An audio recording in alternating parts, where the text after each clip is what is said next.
Chapter 958. Wuming didn't have any hope for the survivors, that was for sure. But what was contradictory was that Wuming still had hope for the survivors. A certain righteous hero once said that when people say impossible, there must be a glimmer of hope in their hearts. Although Wuming wasn't human, he also had the same thought. So when Wuming saw the scene in Nippur, Wuming was filled with anger. There were too many red bloodstains around Nippur city, so much that it was enough to prove that there were no living people in Nippur city. Moreover, these bloodstains all indicated that what the citizens of Nippur city had experienced was a terrifying massacre brought about by magical beasts. So Wuming didn't want to go down to investigate the situation. Instead, he prepared to launch an attack. When the hope in a person's heart was destroyed, who wouldn't be angry? Wuming would be angry, but it was useless. Annihilating Nippur was the only way to save Nippur. Wuming believed that if the patron saint of Nippur, Enlil, was here, he would agree with Wuming's idea. Wuming waved his hand, and golden ripples suddenly emerged from Wuming's side. A bright white holy spear was spat out from it. This was the holy spear that Wuming had obtained in the country of shadows. It was made from the core branch of the world tree. Although it wasn't comparable to King Arthur's holy spear, Luin Gaminyad, it represented a part of the Nordic world tree, so its status wasn't low. Although it had merged and separated from Fimbaba, this spear had gone through the baptism of its origin with Wuming. It was no longer the same as before. Holding Yggdrasil in a reverse grip, Wuming raised it behind his back and pointed the tip of the spear at Nippur's city diagonally below. Wuming began to instill magic into Yggdrasil. Wuming was ready to destroy Nippur completely with one attack. Kalas, correct the target and gather the mana. Yes, master. Under Wuming's command, Kalas, who was in a supporting magic attire, left. A few magic arrays suddenly appeared around Wuming and slowly gathered on Yggdrasil. The magic array could allow Wuming to aim at the center of Nippur more accurately. It could also gather Wuming's mana to prevent the mana from leaking midway, making Yggdrasil more powerful. Noble Fanta's dash. In an instant, the mana in Wuming's body surged like a boiling ocean. Countless mana materialized and gathered on Yggdrasil in Wuming's hand like a decorative ribbon dancing on the spear's body. Liberated dash. Yggdrasil seemed to have been stimulated. The shape of the tip and the end of the spear changed. Not only did it become longer and thicker, but it also became more sacred. Diagonally below, the magical beasts in Nippur, whether indoors or outdoors, all raised their heads in horror and looked in the direction of the huge mana in the sky. Their beastly instincts told them that they would probably die soon, the kind where not even dregs would be left. Yggdrasil. Wuming's eyes suddenly turned golden, and he threw Yggdrasil like a javelin. Wuming himself rose a lot because of the strong impact of Yggdrasil. The body of the Yggdrasil spear was surrounded by several auxiliary magic arrays. The colorful ribbons formed by magic power fluttered behind the end of the Yggdrasil spear. It was like a beautiful comet that was about to fall to the ground and flew straight towards Nippur. As long as one had a discerning eye, they would be able to tell that this comet was flying towards the city center of Nippur. It seemed like it was going to hit the center of Nippur and destroy Nippur. Roar! Countless magical beasts reacted and immediately began to run for their lives. They roared in fear, as if they were panicking like the citizens of Nippur. However, the comet did not have any compassion for the magical beasts and still brought God's punishment over. At this moment, the ground shook. 10 huge, ferocious snake heads suddenly broke out of the ground and aimed at the comet formed by Yggdrasil. These 10 snake heads shot out purple rays. In the southwest of Mesopotamia, in the tropical rainforest formed by the authority of the feathered god, countless red magical beasts rioted in the rainforest. The magical beasts shuttled through the rainforest and constantly rubbed against the vegetation of the rainforest, causing the rainforest to rustle as if a storm was coming. Roar! These magical beasts were covered with thick and short red hair. They had no eyes, and there was some tumor-like hair where the eyes were and the back of their heads. Their tails were raised high, as if they relied on their tails to search for enemies. The teeth of these magical beasts were not sharp. It was enough to tell that they did not use their teeth to bite their prey. Instead, they used their thick claws to tear their enemies apart. There were traces of flames on their claws, as if they were about to burn. This was the magical beast Uxeumugil. It was a type of magical beast that was different from Ugiel and Ulidim. However, Uxeumugil was not the only magical beast in the rainforest. There were also some carnivorous orcs with leopard heads, wolf heads, and dog heads. Roar! The orcs wielded weapons like clubs and fought fearlessly against the magical beasts that swarmed in. Although they were not as large as the strengthened magical beasts, this rainforest was their territory. They were more familiar with this place than the magical beasts. Using the geographical advantage, the orcs were able to hold their ground. They were evenly matched with the magical beasts. However, even with the perfect geographical advantage, they still couldn't beat the human advantage. Although the orcs relied on their familiarity with the terrain to contend with the magical beasts, there were simply too many magical beasts, which caused the orcs to keep retreating. If this continued, it was only a matter of time before the orcs were forced to retreat to a dead end. Of course, there was another possibility, and that was if the magical beast commander personally took action. That would be much faster. Like now. Roar, roar, roar. A roar that was even more majestic than the roar of ordinary magic beasts came from afar. The orcs could only see rows of rainforest trees falling one after another. The earth was still shaking as if some terrifying tyrant had rushed to the battlefield. Sure enough, in the next second, a huge Uxeumugil that looked similar to the other Uxeumugil, but was so huge that it struck fear in the orcs appeared in front of the orcs. However, there was one difference. This huge Uxeumugil had 3 sharp horns on its head, making the huge Uxeumugil, which looked like a lion, look like a triceratops. The orcs felt the enormous magic power of this gigantic Uxeumugil and came to a conclusion without a doubt. This was the prototype of the mass-produced Uxeumugil, one of the rare beast-type Uxeumugil commanders. Roar, roar, roar. The prototype Uxeumugil roared again. This roar was mixed with a large amount of mana, and countless orcs who were close by fainted from this roar. Not only that, but the surrounding trees also collapsed one after another, forming an open space full of fallen trees. It made the entire rainforest look much more spacious and bright. Simply put, the roar of the prototype Uxeumugil could be understood as the release of magical power sound. The roar full of magical power pushed down the orcs and the surrounding trees. Countless Uxeumugil took this opportunity to pass by the orcs and rushed into the depths of the forest. This was the intention of the prototype Uxeumugil. Their enemy was not the orcs, but the commander of the orcs' commanders. That was the master of this rainforest, the feathered serpent god, Quetzalcoatl. Roar! A roar like that of both a tiger and a leopard came from the depths of the rainforest. Countless magical beasts trembled and froze on the ground after hearing it. This was the innate suppression of wild beasts. The fear of wild beasts meeting more powerful wild beasts was engraved in their DNA. The Uxeumugil knew that the roar came from an existence superior to them, so they did not dare to move forward. It had to be said that this was an interesting matter. No matter what, humans could not stop the attacks of the magical beasts, but a beast that was higher in level than the magical beast could stop them in their tracks. It could only be said that it was really interesting. The prototype Uxeumugil was not surprised at all. Its big head shook at the surrounding Uxeumugil who had stopped. Although it did not have eyes, it gave people the feeling that it was examining these mass-produced Uxeumugil. Then, the prototype Uxeumugil let out a strange roar, as if it was rather disdainful of these mass-produced magical beasts. After all, this was not the first time it had encountered such a situation.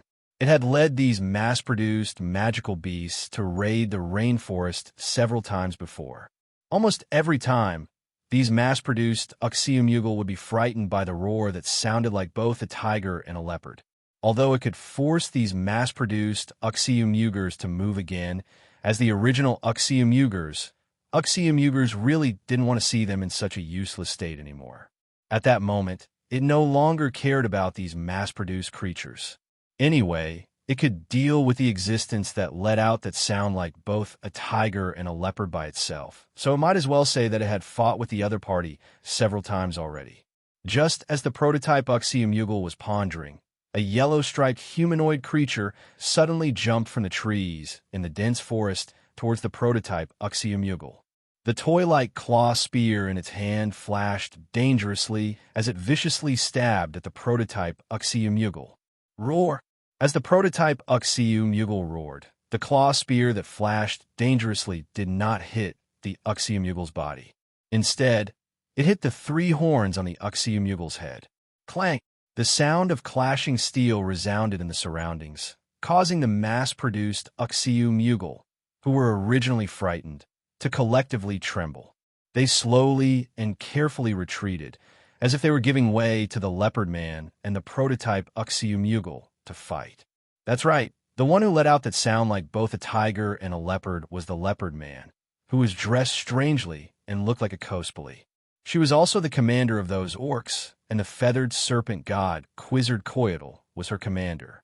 However, the claw spear that was violently rubbing against the three horns of the prototype Uxium showed that the leopard man was not just a figurehead.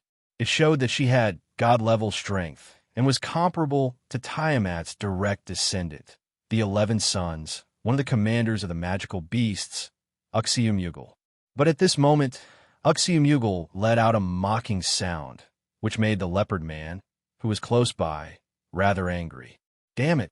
The leopard man roared in despair, then immediately used the reaction force of Uxium to jump back to the rainforest in the distance, where there were still trees.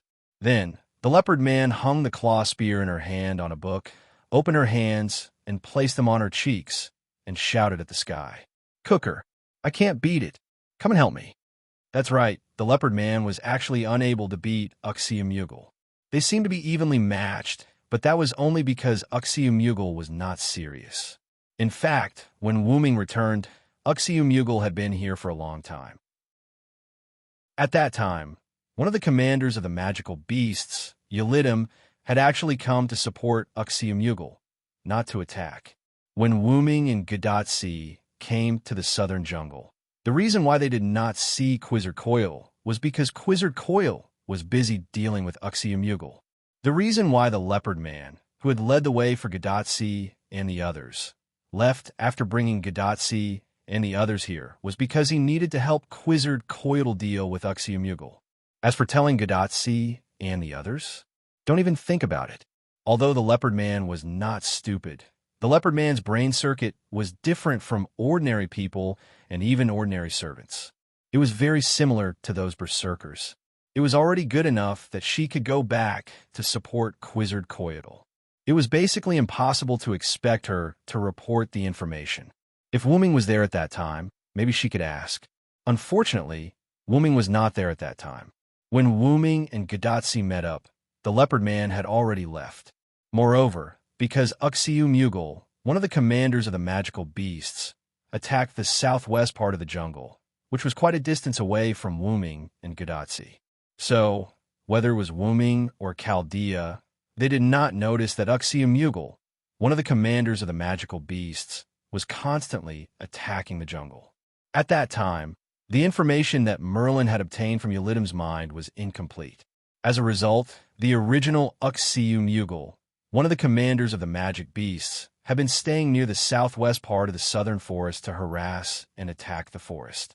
He had really missed a good opportunity to retreat early. After that, the Uxium had been attacking the forest intermittently until now. Chapter 959. The original plan of the monster commanders was to let the monster commanders lead an unimaginable number of monsters to attack the Uruk from all directions of Mesopotamia. Yelidim and Uxium would attack Quetzalcoatl from the southwest. The crew would land from the southeast. Muzamaf and Najar would mount a surprise attack from the northwest. And finally, Busamu and the mysterious existence using Enkidu's body would launch a frontal attack from the north. There were a total of 4 directions to encircle the Uruk. This was the plan formulated by the monster commanders after losing 4 monster commanders. The original plan was to use Uxie-Mughar and Yelidim, who were responsible for attacking the southwest, to launch an attack on Quetzalcoatl as a fuse to temporarily contain Quetzalcoatl. If possible, they would attract the attention of the Uruk side as much as possible. When the Uruk side's attention was diverted to this side, the other monster commanders would launch a joint attack from the Persian Gulf, Mount Abif, and the north to capture the Uruk in one fell swoop. After that, they would besiege Quetzalcoatl. As a result, Yelidim, who went to the southwest jungle to support Uxie-Mughar, was bumped into by Wuming halfway. Moreover, he overestimated himself and wanted to devour Wuming. In the end, he was killed by Wuming and was forced to retreat. In this way, only Uxie-Mughar was left as a monster commander in the southwest, and the plan to use him as a fuse to trigger the final battle had to be changed. The monsters had some kind of special connection with each other.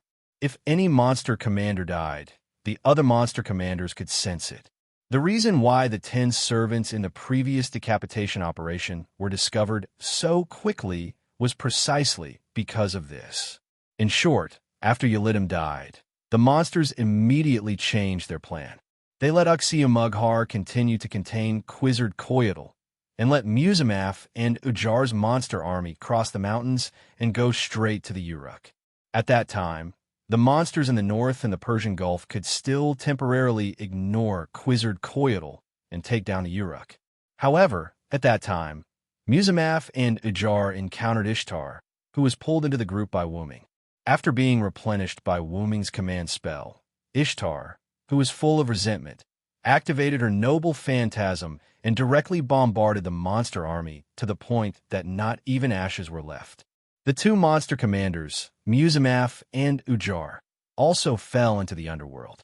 In the end, Ujar was killed by the goddess of the underworld, and Muzamaf took the opportunity to escape. Quetzalcoatl, who was located in the jungle, needed to be contained, so even if they couldn't use it as a fuse, it didn't matter.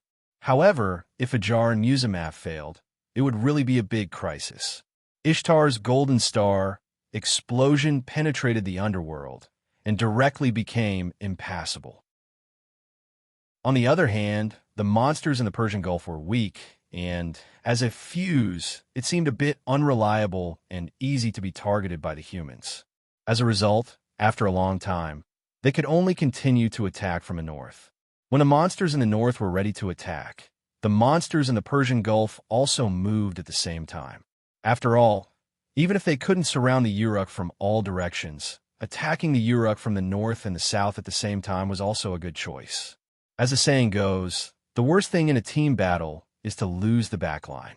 When the beasts appear in the Persian Gulf, Uruk's side will definitely become anxious, and the whole battle will definitely become advantageous to the beasts. However, Ujar, who was unwilling to be treated as a leftover material, took the initiative to attack the jungle. This attack could be said to be his biggest attack since coming to the jungle in the south. As a beast-shaped magical beast commander, Wushu Mughals' physique was even stronger than those human-shaped magical beast commanders. This was because Wushu Mughal had retained the essence of a wild beast. When faced with a hostile human or a beast, which was more terrifying, it was believed that basically everyone would say that the beast was the beast because the beast attack was not logical, that is, unexpected. Especially in a battle to the death, the intelligent human would often think of a way out, while the beast would pay attention to what was in front of them. The monster commanders in the human form also had such a drawback. They had the drawbacks that belonged to humans, and not only that. Even though the magical beast commanders were all magical beasts and enemies of humans, once they gained intelligence and had decent intelligence, it was inevitable that they would fall into the same lowly circle as humans, and that was forming cliques. Based on their appearance, the monster commanders were divided into human form and beast form. The humanoid magical beast commander believed that it was different from the mass-produced magical beasts and was superior to them. Moreover, the humanoid magical beast commander was indeed more in line with the term commander, unlike the pure magical beasts that were categorized as wild beasts. On the other hand, the monster commanders in the beast form believed that the beast form was the form of the monster's superior, and they should not be proud of being different from other monsters. Similarly, the monster commanders in the beast form retained the essence of a beast. Compared to a commander, they were more like monsters. It had to be said that this was rather ironic, because it was very much like the so-called pro-emperor faction and pro-people faction. Those humanoid magical beast commanders boasted of their arrogance, and they made up the majority of the 11 magical beast commanders. Add to that the fact that some of the beast-type magical beast commanders didn't do anything, and some even switched sides. It could be said that the humanoid magical beast commanders looked down on beast-type magical beast commanders like Uelitum, and the lion-headed magical beast commander Uelitum was a classic example among classic examples.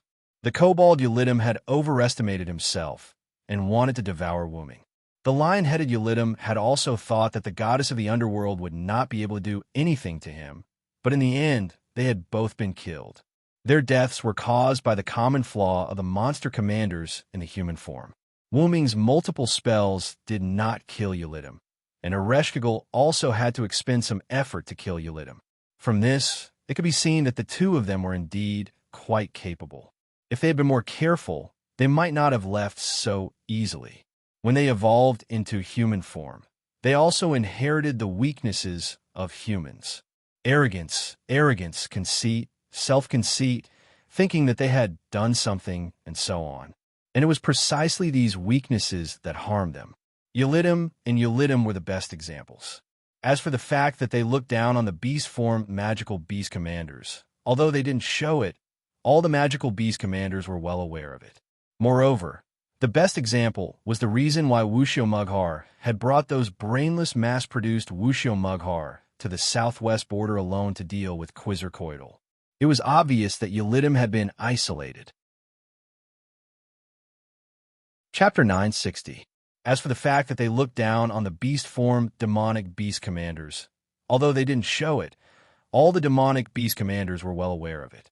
Moreover, the reason why Uxie-Mughar alone brought those brainless mass-produced Uxie-Mughar to the southwest border to deal with Quetzalcoatl was the best example. It was clear that Uxie-Mughar had been isolated, traveling from the northernmost fir forest to the southernmost forest, and being the fuse to launch the attack. This kind of tiring work could only be done by the unpopular beast form demonic beast commanders. And it just so happened that Uxie-Mughar had the strength and was also a beast form demonic beast commander. No matter what, he was fully qualified to come to the southwest border.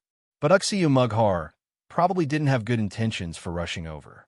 The reason why Uxie-Mughar rushed over was probably because he needed to be the supervisor of the beast form demonic beast commander, just like the combination of Uxie-Mughar and Mughar. However, Mughar was the beast form demonic beast commander who had switched sides.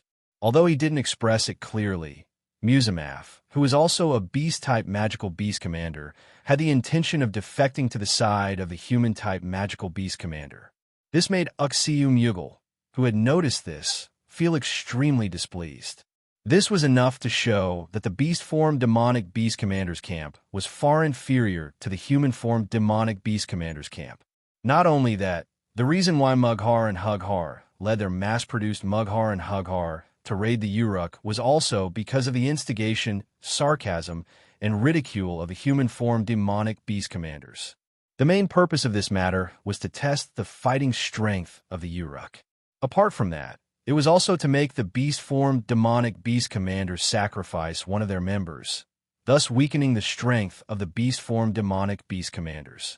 Although the beast form demonic beast commanders, Mughar and Hughar, were the first to die, the human form demonic beast commanders also suffered many casualties. For example, the scorpion man Kitablaru and the bull Kusalik both died in the hands of the servants summoned by the human side, while the kobold Uxie-Mughar and the lion Uxie-Mughar were also killed. Currently, there were only 2 human form demonic beast commanders left. Although the beast form demonic beast commanders didn't do anything and had the intention of switching sides, even so, the advantage of the beast form demonic beast commanders was highlighted. Thinking of this, coupled with the current situation of personally participating in the battlefield, Uxie felt even more delighted. The human-form demonic beast commanders liked to command, while the beast-form demonic beast commanders preferred to personally participate.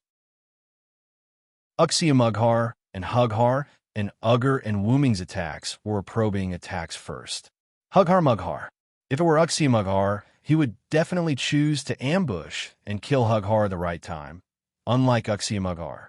Of course, trash like the orcs in this forest couldn't arouse Uxie interest at all.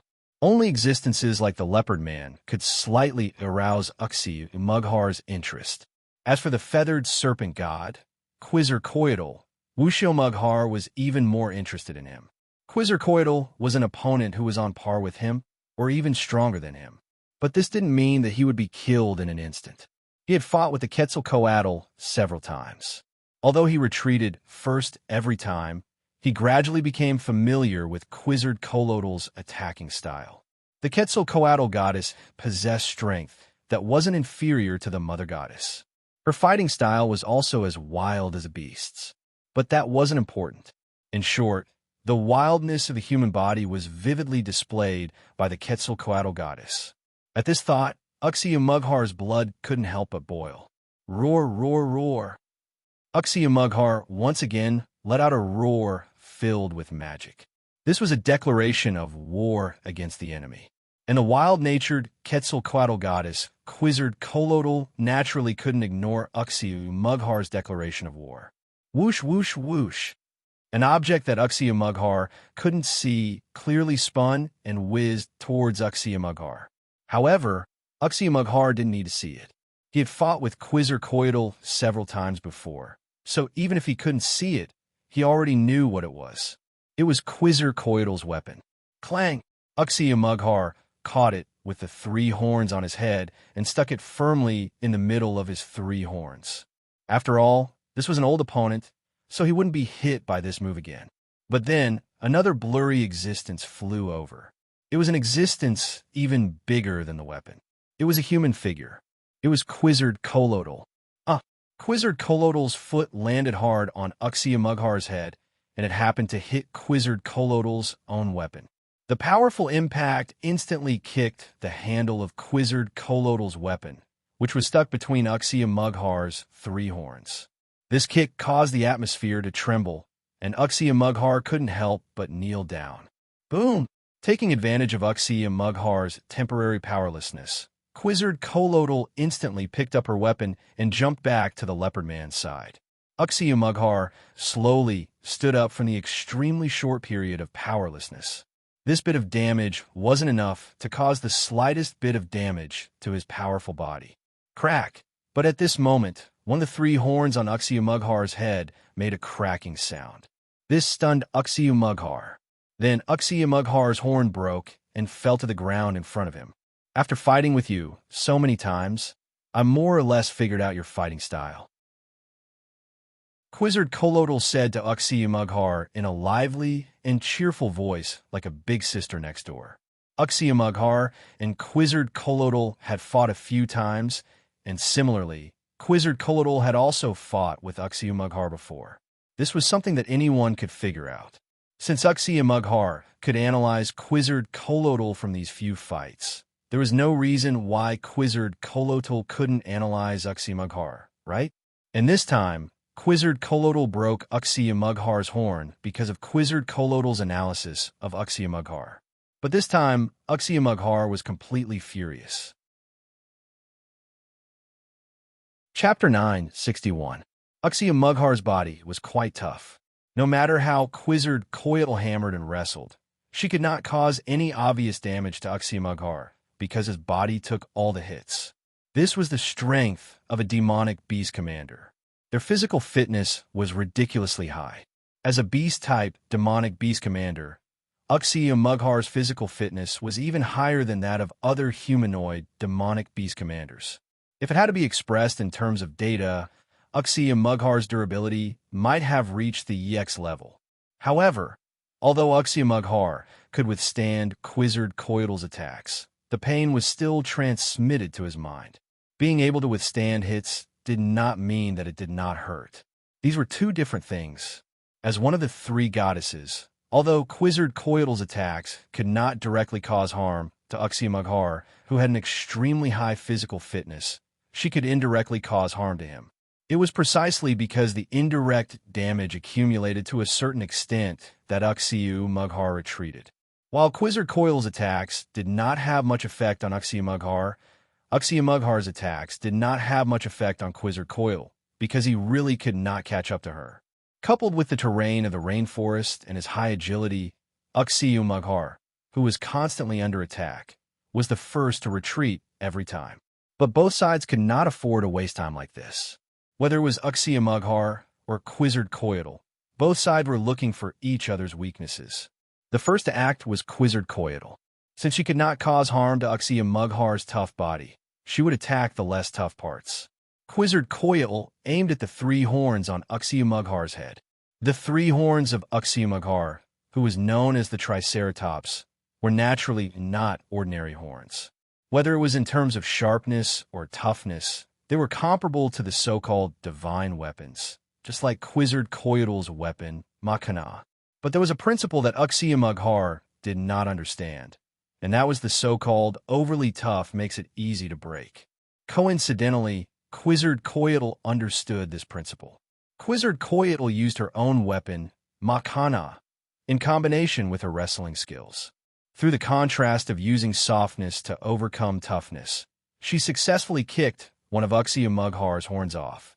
Or rather, it was cut off by the vibration of the saw blade. While Uxie-Maghar was proud of his three horns, he also valued them very much. This was just like how many people valued their hairstyle. To Uxie-Maghar, these three horns were even more important than a damaged hairstyle. After all, the three horns were the proof of Uxie-Maghar's strength. Quetzalcoatl, who had broken one of Uxie-Maghar's horns, had undoubtedly infuriated Uxie-Maghar. Roar, roar, roar. Ignoring the remaining mass-produced Uxie-Maghar and the surroundings, the original Uxie-Maghar completely let the flow of magic in his body flow freely. A huge amount of magic mixed with this extremely high decibel roar spread in all directions. Many collapsed trees on the ground were shattered by the sound waves, and countless orcs and magical beasts were also affected by the roar. Their bodies directly exploded, and the scene became extremely bloody. Quetzalcoatl's expression only changed, and she frowned. She was not affected much, but the leopard man could not take it anymore. He covered his ears and fell from the tree. Gadotsi and the others, who had rushed over from behind, also heard the roar. Gadotsi, who was careless, directly knelt on the ground, holding her head as if it was about to split open. Matthew immediately raised a shield in front of Gadotsi. Moreover, the communication between Chaldea and Gadotsi even fluctuated, and thus became unstable. Tachika, that's waving official, Hart, Roman, who was in Chaldea, only said a few vague words, and the communication was cut off. Hey, doctor, dear Leonardo da Vinci. Gadotsi knelt on the ground, holding her head with one hand and looking at the communication device on her wrist with the other. She shouted for Chaldea, but no one picked up. This voice is full of magic. It seems that the roar just now cut off the connection between you and Chaldea, Merlin said as he helped Gadotsi, who was half kneeling on the ground, up. It seems like that's the case. Gadotsi was a little helpless. How could the connection between her and Chaldea always be cut off? This once again showed that Chaldea's equipment was slightly unreliable. Matthew, who was standing in front of Gadotsi and holding a shield to block the sound waves, turned to look at Gadotsi. Senior, what should we do now? Matthew used magic defense, which was similar to a magic release skill, to buff his shield and block the sound waves. There's no other way. Let's wait for the sound waves to stop before we go and take a look. This time, they flew to the city in the dense forest in a pterosaur that could carry people. After being drawn to the human side by Wooming, Quetzalcoatl placed several large pterosaurs in the Uruk for the Uruk to perform emergency tasks, such as supporting a certain place. However, They did not expect that the first use of the pterosaurs placed in the Uruk by Quizzard Coil would be to support Quizzard Coil herself. Gilgamesh ordered Siduri to use the pterosaurs to bring Chaldea's people to the dense forest in the southwest. After receiving Quizzard Coil's order, the pterosaurs would recognize the aura of a few people and treat them as half-masters. Siduri was one of them. That was why Gilgamesh asked Siduri to bring Gadatsi and the others here. Just now, while the demonic beasts were resting, Quizzard Coil went to greet Chaldea's people and finally let Chaldea's people see the Quetzalcoatl goddess of the Three Goddesses Alliance. After that, the demonic beasts attacked again. The leopard man was the first to attack, followed by Quizzard Coil. Gadatsi and the others who were slower than the two were left behind. By the way, Fufu was carried by Siduri and left in Eridu. Fortunately, Gadatsi and the others were left behind. Otherwise, if they had to bear the sound waves at such a close distance, Gadatsi would definitely not be able to withstand it. Even if she was lucky enough not to die, she would have fainted. Gadatsi was not a brainless protagonist in a hot-blooded manga. She was self-aware. Even if she could not help, she would not be a burden. That was why she proposed to wait for the sound waves to dissipate. Chapter 962. Although Gadatsi was worried about the feathered serpent god and the leopard man, she couldn't risk her life. Moreover, her decision would affect more than just her. Matthew, Merlin, and Anna would all be affected. As Gadatsi's descendant, Matthew would definitely support Gadatsi's decision. As for Merlin's words, it was best to leave them out for the time being. Anna doesn't have any objections, right? After that, Gadatsi looked at Anna, who had taken off her hood for some reason. Oh, yeah, I'm fine with it. Anna's face turned red. She was obviously embarrassed to take off her hood in front of so many people. I heard that Anna often helps out at a flower shop. It seems that Anna has been interacting well with others in the Uruk. She doesn't wear a hood to cover her face anymore. Big brother Merlin, I'm really happy. Merlin took the opportunity to tease Anna. However, Anna immediately turned her head and glared at Merlin as if he was a cockroach. Then, Anna put her hood back on her head and raised the undying slaughter blade in her hand. It seemed like she wanted to slash Merlin with her scythe. It seemed that Anna wasn't joking. In order to prevent the existence of an ally, Merlin, from being slashed, Gadatsi immediately mediated and changed the topic. Speaking of which, the roar that's still radiating sound wave should be from the demonic beast commander, right? Since there was no way to continue approaching the leopard man and the feathered serpent god, Gadatsi wanted to organize the information first. Merlin, who had been in Uruk for half a year and had almost become a local, replied to Gadatsi, "That's right. To be able to let out such a roar, there's no one else other than the demon commander. I reckon that the demon commander is probably Uxiamagar, who has the nickname of Triceratops." The main reason was that the magical beast commanders who could make such a roar were basically all dead. Apart from Uxiamagar, there was no other type of magical beast commander that could make such a roar. After all, the other magical beast commanders were not of the right type, so there could only be Uxiamagar. So the magical beast commander is this powerful. Gadatsi couldn't help but look in the direction where the sound waves were still coming from. After today's experience, Gadatsi had a new understanding of the demonic beast commander, which was definitely stronger than most of the servants. Moreover, the roar of the commander of the beasts could make Gadatsi almost fall into a coma.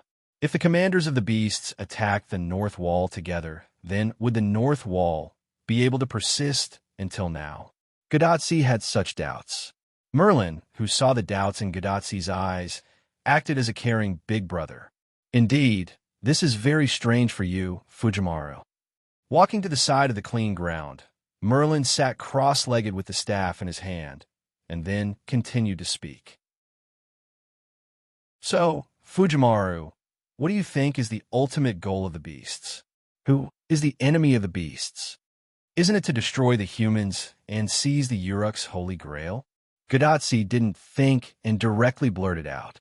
To be honest, she felt that Merlin's question was full of questions. Wasn't Gorgon's purpose already clear? Is that really the case? Merlin could not help but smile.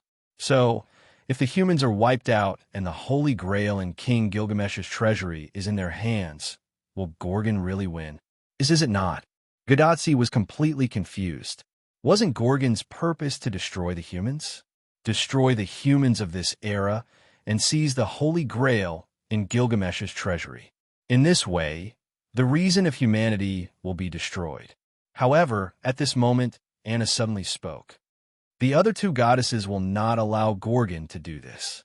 Seeing that everyone's attention had been attracted, Anna couldn't help but tighten her hood and didn't say anything else. Just as Anna said, the other two goddesses in the three goddesses alliance will not allow it. Merlin spread out his hands. The three goddesses alliance is nominally a joint attack on the Uruk and humans, but in fact, it is a contract made by the three parties to restrain each other. In other words, the three goddesses alliance was not an alliance from the beginning, but an enemy relationship. Gadotsi nodded. The three parties will temporarily stop fighting with each other and use their own methods to take down the Uruk without affecting the other two goddesses. The winner will have the ownership of this land. However, whether it is Gorgon, Ereshkigal, or even Quetzalcoatl, they will not really give up. After that, the three parties will definitely start fighting again to see who will finally obtain the ownership of this land. Gorgon is only accumulating strength to deal with the other two goddesses. That's right, destroying the humans in Mesopotamia is only Gorgon's idea. Whether it is Ereshkigal or Quetzalcoatl, they do not have the idea of destroying the humans in Mesopotamia. Then, Merlin briefly explained Gorgon's general plan. For Gorgon, the humans are not the enemy, but the pests that need to be destroyed. The real enemy is the other two goddesses. Therefore, the magical beast commanders think that the humans are in the bag and do not need to deal with them too seriously. They only need to deal with the humans slowly and wait for the magical beasts to reproduce. When a magical beast reaches a certain number, they can destroy the humans and the other two goddesses together. Gorgon cannot directly attack Quetzalcoatl, but he can use the magical beast commanders under his command to contain the Uruk.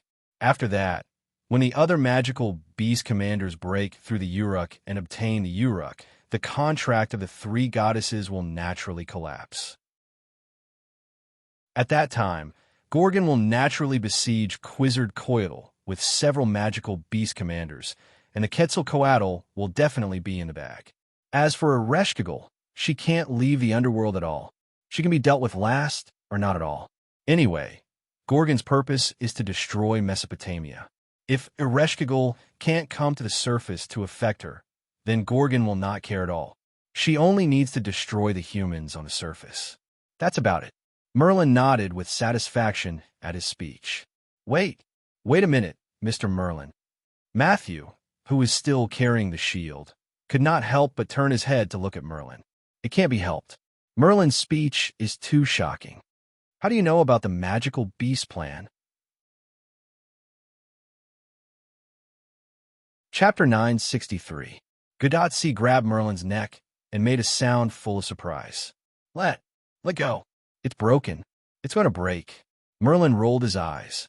For some reason, Gadotsi's excitement made him so strong that Merlin, a servant, could not break free. Gadotsi, who realized the problem, immediately let go of Merlin and apologized shyly. Sorry. Cough, cough, cough. Merlin, who was lying on the ground, touched his chest and couldn't help but sigh. I'm saved. Merlin, don't change the topic. Anna said while putting Harpa's scythe under Merlin's neck. Calm down, Anna. Are you going to kill me? Merlin was so scared that he didn't dare to move. This immortal slaughtering blade had a special effect on immortal creatures. Although Merlin had relied on half of the dream demon bloodline to survive, he did not want to gamble on whether he was considered an immortal creature or not. Whether the scythe would have any effect on him, he did not want to take the risk at all. He did not want to suffer such a blow. Merlin was very afraid of pain. Even when he bit his tongue while chanting, he would feel pain for a while. I can now cut you down as if you're in cahoots with the demonic beasts. What else do you want to say? Anna's small and cold voice was a little bit cold. Looking at Anna's eyes that were filled with coldness, Merlin could feel that if he did not explain himself clearly, Anna would really slash him with a knife. After all, Anna wanted to cut Merlin for a while, so she could take this opportunity to get rid of him. All of this is my own speculation. I extracted some information from one of the commanders of the demons, Yulidum. In addition, Quizzer, who is also a member of the Three Goddesses Alliance with Gorgon, told me something. That's why I was able to speculate. In order to prevent people from not understanding, Merlin explained in detail. After all, the plan made by the demonic beast commanders is not a top-secret plan. As long as you know that the demonic beasts will attack the Uruk from different places, then this plan will become an easy-to-understand open conspiracy. Merlin raised his hands and kept a surrendering look. Anna, can you move this away from my neck? Merlin looked at Anna with a smile and moved Harp aside with his hand. You escaped, Anna said, and took back the scythe from Merlin's neck. When Merlin finally calmed down, Gadatsi discovered something. Wait a minute, Merlin. In other words, Assassin also knows? After all, Wuming was the one who killed Yulidum. Since Merlin could extract information from Yulidum, there was no reason that Wuming didn't know about it. Yes, that's it. Merlin patted his sleeves and put his hand on his forehead to observe. The sound wave has almost stopped. Let's go. Merlin finished and strode forward. Wait a minute. Merlin, why didn't Assassin and you tell us such important information earlier? Gadatsi, who quickly followed Merlin, asked Merlin loudly. Varen Senpai's words probably have his own reasons. Ma Shu, who had put away her shield, walked to Gadatsi's side and said her opinion. That's right. After all, the number of demonic beast commanders has changed, so the demonic beast plan will inevitably change. Villo just reserved his opinion. But Merlin, it must be because of his bad taste. Anna followed behind the three and looked at Merlin with disdain. Ah, that's too much, Anna. But Anna answered Merlin seriously. Go to hell, Merlin. Yes. Matthew, who couldn't stand it anymore, interrupted the conversation between the two. That the battlefield is in front, is it really okay to be so casual? Forget it, Matthew. Don't worry about Merlin. After all, Gadatsi and the others already knew about Merlin's indecent behavior. Yes, Senior.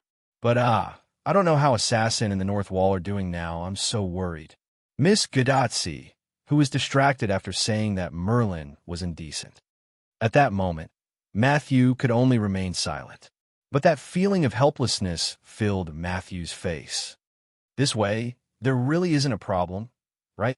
Outside the North Wall, in the sky above Nippur City, Wuming silently looked at the ray that deflected his noble phantasm's attack, and his face turned pale. Before his Yggdrasil hit Nippur City, it was deflected by the rays released by a few giant snakeheads that suddenly emerged from the hills of Nippur City. As a result, Yggdrasil only hit half of Nippur City, and half of the demonic beasts seemed to have received in order to gather on the other half of Nippur City. This caused basically no demonic beasts to be killed by this noble phantasm. Yggdrasil landed on the ground and caused a huge explosion. The smoke was dispersed by the natural wind towards the other half of Nippur City, and the dispersed Nippur City was full of mystery. He grabbed Yggdrasil, who had automatically flown back from the ground, and with a swing of his spear, he put Yggdrasil back into his Dragoness space. This is not good. Kalas, how are your preparations going? I still need some time, Master.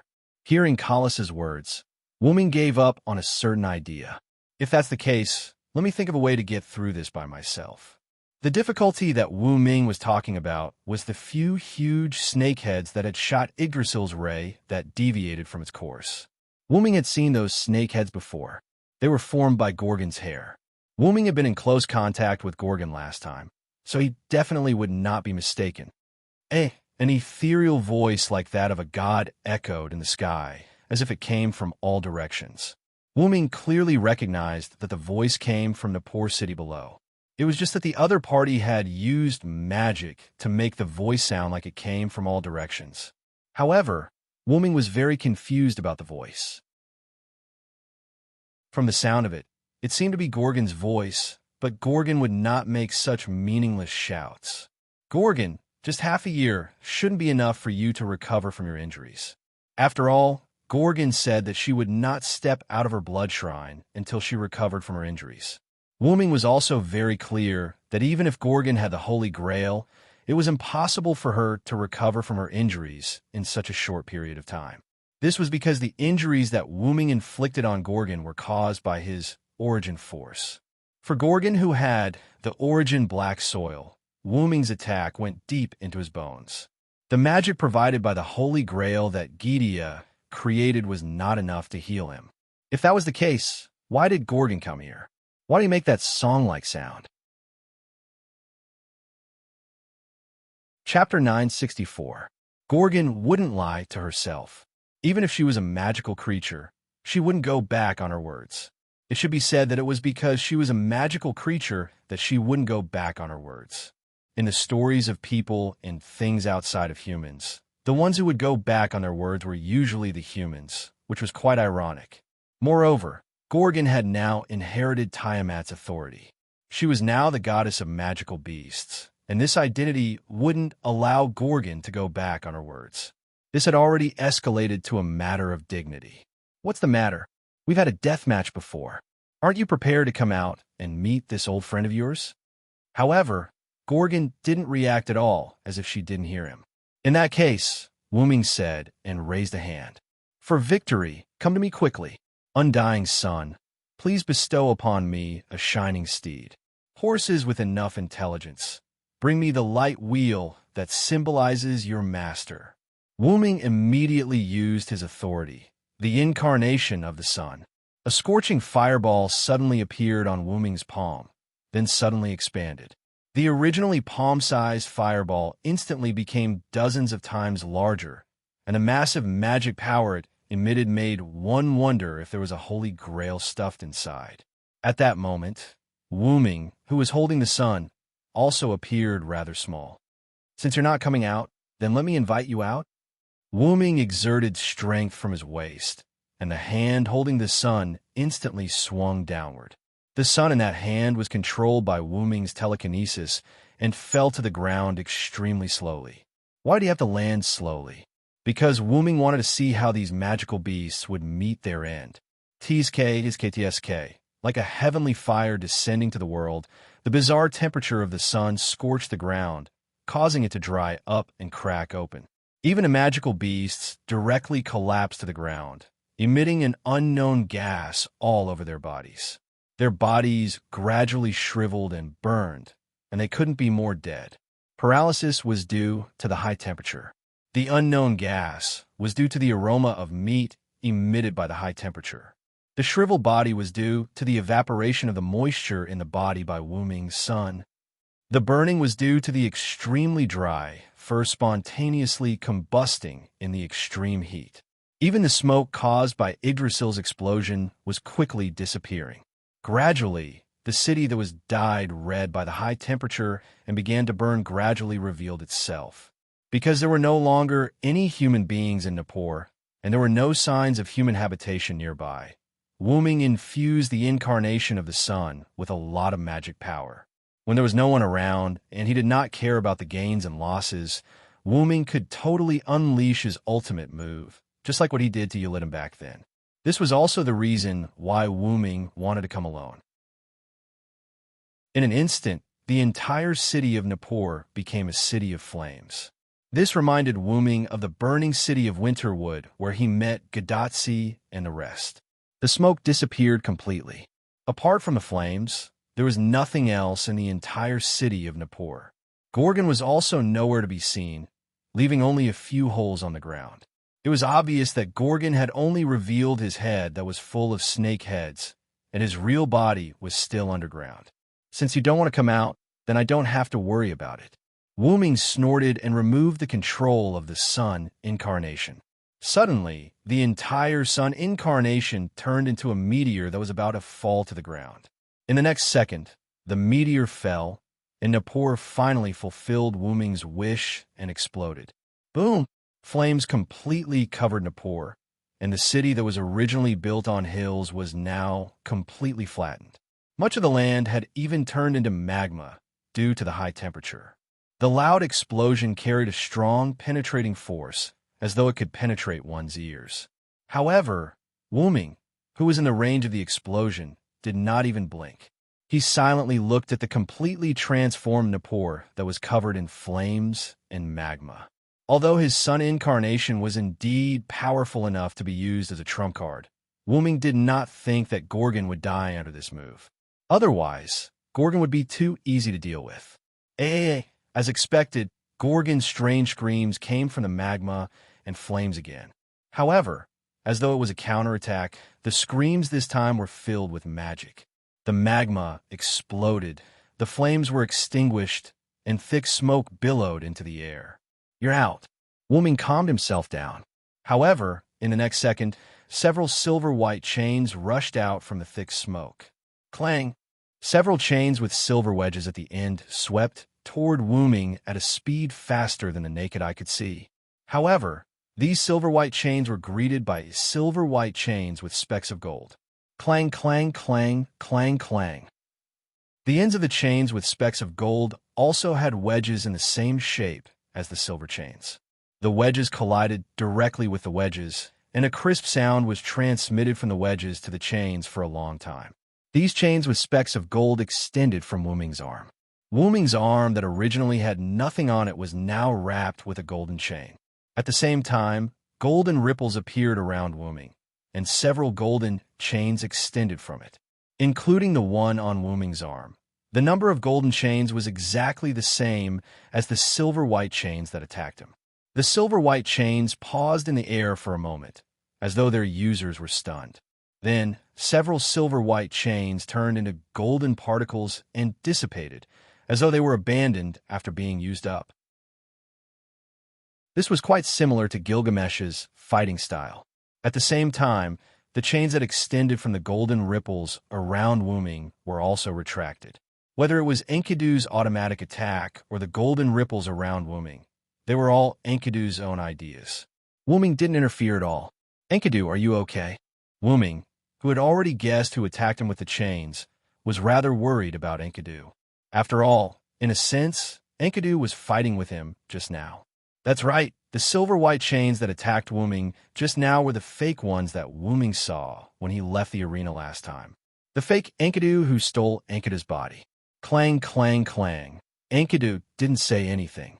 Instead, the chain that represented her gently touched Wuming's cheek, as if to say that she was fine, or as if to comfort Wuming. Enkidu knew that fighting with someone who stole her body was the last thing that Wuming wanted to see. Because even if only the body was Enkidu, it was still Enkidu. Chapter 965. Don't worry about me. Although I'll show mercy to the person using your body, I won't put myself in danger. Moreover, then, Wuming looked down at the place where the chain had come out from. I'm afraid the opponent won't hurt me. First of all, the real purpose of the chain wasn't to pierce the enemy, but to bind the enemy. This was a very important point. Of course, piercing the enemy was also possible, but Wuming didn't think that he would be pierced. In order to prove this point, Wuming didn't move at all. He didn't defend, counterattack, or even dodge. Wuming wanted to see if the chain would bind him. Wuming bet that there was a 99% chance that the chain would bind him instead of piercing him. As for why Wuming felt that nothing would happen to him, and why was he so confident that the opponent wouldn't hurt him, that was because even if the opponent wasn't Enkidu on the inside, the body was still Enkidu. Wuming believed that as long as it was Enkidu, the opponent wouldn't hurt him. Why was Wuming so sure? There had to be some evidence, right? Last time, when Wuming was forced to leave, the fake Enkidu had developed feelings for Wuming. Wuming wasn't a block of wood, and he wasn't someone who couldn't see the details. That was why Wuming had seen everything clearly. It seemed like the opponent's body was affected by using Enkidu, which was why he developed feelings for Wuming. However, it was up to the opponent to decide what would happen. That was why Wuming wanted to do an experiment to see what the fake Enkidu would do to him. In the end, perhaps because he saw himself attacking Wuming, Enkidu couldn't hold back and attacked, which disrupted Wuming's plan. You should at least believe in yourself. After all, that's your body. I don't think the other party will do anything to me. After hearing Wuming's words, Enkidu's chain drooped down, as if he was sad to be lectured by Wuming. "All right, I'm not blaming you. Be good." Enkidu gently stroked the chain and regained his vitality. After that, Enkidu once again wrapped around Wuming's body, but this time he didn't conceal himself. Enkidu also knew that Kalis was busy, so he let her assist Wuming. The heavenly lock that had undergone an extraordinary transformation was the best weapon against deities. "It's about time." Wuming was naturally referring to Gorgon. In the thick smoke below, Enkidu was half kneeling on the scorched ground with one hand covering his head and the other supporting his body on the ground. It was obvious that he was greatly traumatized. "That's the real Enkidu," Enkidu said with a trembling voice, as if he was affected by the short exchange with the real Enkidu. A voice covered in magic came from the ground, and the ground covered in smoke started to crack, as if something was about to come out. So he subconsciously counterattacked because of the other party's attack. Enkidu frowned as he thought of something. "Then let him cause a scene." Enkidu stood up and tried to look at Wuming through the smoke, but the magic in the smoke made Enkidu's vision quite blurry. "Ugh." Enkidu couldn't help but let out a muffled groan. After confirming that there was something wrong with him, Enkidu decided to leave this place. The demonic beasts here had been wiped out. He was ready to go to other places to gather the demonic beasts and attack the north wall together with the commander. As for Wu Ming, he would leave it to her to deal with him. At this moment, from Wu Ming's perspective, a green-haired figure in white suddenly came out of the smoke and flew towards the north wall. Trying to run? Although his plan didn't come to fruition, the fact that the guy using Enkidu's body was able to escape proved that his plan was partially correct. At the very least, he could tell that the other party really didn't want to attack Wu Ming.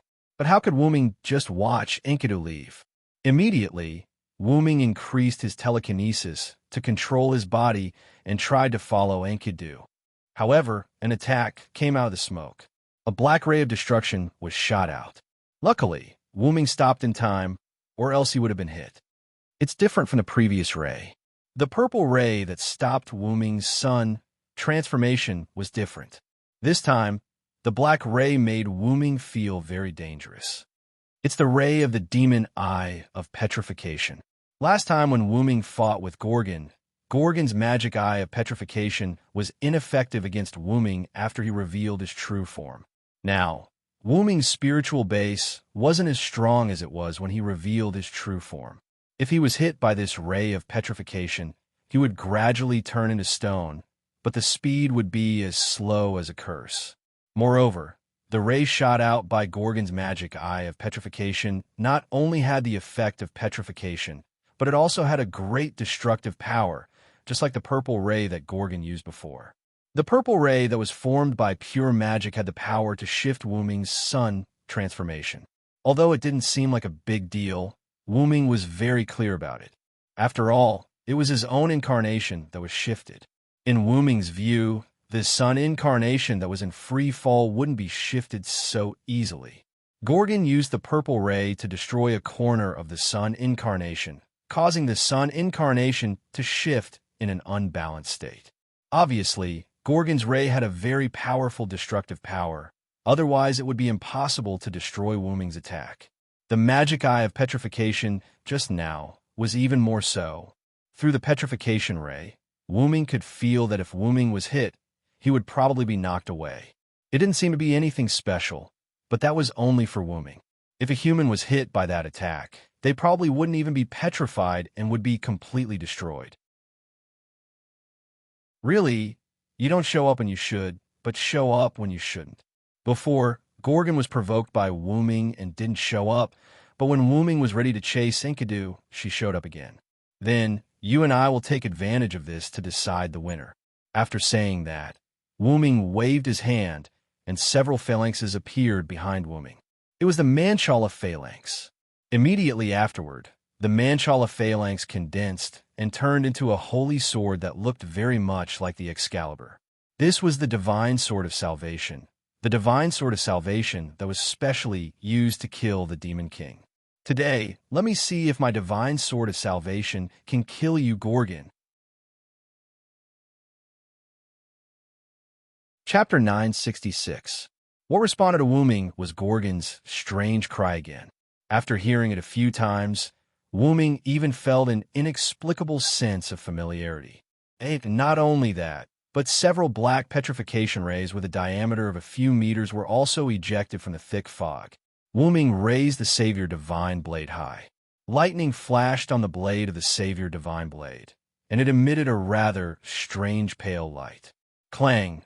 The sound of sword being unsheathed came from the Savior Divine Blade.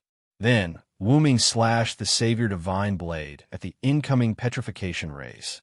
Countless lightning bolts collided with Gorgon's petrification rays and cut them vertically from the middle like a hot knife cutting through butter. After that, the power of the lightning bolts from the Savior Divine Blade did not weaken at all and rushed toward Gorgon in the thick fog. The thick fog was instantly split apart by the lightning bolts from the Savior Divine Blade and spread to both sides. The lightning bolts from the Savior Divine Blade finally slashed at Gorgon's tail. Although the Savior Divine Blade's attack had power left after cutting through Gorgon's petrification rays, it was not enough to cause fatal damage to Gorgon. Gorgon used his thick and tough tail to block the attack from Wooming's Savior Divine Blade. Gorgon's tail was torn open.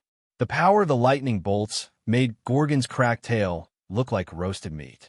Wooming even saw that part of Gorgon's wound was similar to cooked meat. Wooming even wondered if he could smell the fragrance of meat if he was close enough. But then, Wooming had a trace of doubt. Gorgon's wound had not healed. This was impossible for Gorgon, who had Tiamat's authority. Tiamat's authority would allow Gorgon to recover quickly. Last time, Gorgon did not recover because Wooming's injury was caused by a trace of black mud in Gorgon's body. That was why he could not recover. But now, Gorgon did not have the slightest trace of the black mud in his body. Even if the Savior Divine Blade had a trace of origin power, this should not be the result. Then, Wooming noticed something wrong again. Wait, what's that? A pair of huge and curved horns grew on Gorgon's head. Gorgon's tail could block Gorgon's body and face, but it could not block the horns. Gorgon slowly lowered his tail, causing the air to tremble.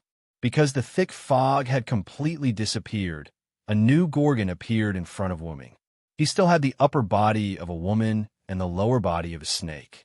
His entire body was covered in purplish-black scales. A pair of angelic wings with golden feathers curled up behind his back. Countless long purple hair turned into giant purple snakes that swaggered around Gorgon. It could be said that apart from the addition of the huge pair of curled horns on Gorgon's head, Gorgon did not change at all. Gorgon's eyes were still the same square, petrified eyes, but his eyes seemed to have lost their light, as if he had lost his self-consciousness. Gorgon raised his head and looked at Wooming with his lifeless eyes. Then, he slowly opened his mouth, revealing a mouthful of thin but sharp fangs. The special sound from before came out of Gorgon's mouth again, and the effect was more obvious than before. The sound, which was stronger than the sound wave, spread out in a manner visible to the naked eye, with Gorgon as the center. Everything that was affected was crushed and flattened. The city of Nippur, which was originally filled with charred ground and dark ruins, was instantly razed to the ground. It even went a few meters underground. Wooming could even see the dark underground passage where Gorgon was hiding. However, the sound wave did not diminish and continued to spread to the surroundings. The grassy land and specially opened roads outside Nippur instantly disappeared. Probably because the sound wave had weakened, the land was not dug up like in Nippur. However, it was not much better because after the sound wave, only bare land was left. Wooming, who was flying in the sky, was also affected. The sound wave made him take a few steps back. Wooming put down the arm in front of him that was used to block the sound wave, then comforted the restless Enkidu. He looked at Gorgon with a serious expression. This guy was no longer Gorgon. Wooming knew this very well. This guy is Tiamat. When Wooming said this, Enkidu's heaven lock became even more restless, as if he agreed with Wooming's words. Wooming had indeed never seen Tiamat. After all, when Wooming came to the Mesopotamia and Uruk, Tiamat had already been divided into heaven and earth by the gods of the Sumer and banished to the void dimension. Therefore, Wuming did not have the opportunity to see Tiamat. However, Wuming had once entered the mirror world to retrieve his class card, and entering the mirror world required passing through the void dimension. Coincidentally, at the last time, in order to retrieve Gilgamesh's class card, Wuming, Elia, Mayu, Bazet, and the others entered the mirror world together. When passing through the void dimension, Wuming inadvertently heard a voice that sounded like a poignant but beautiful song. Moreover, when Wuming returned to the Mesopotamia last time, he also dreamed of Tiamat when he was sleeping by the roadside in the south.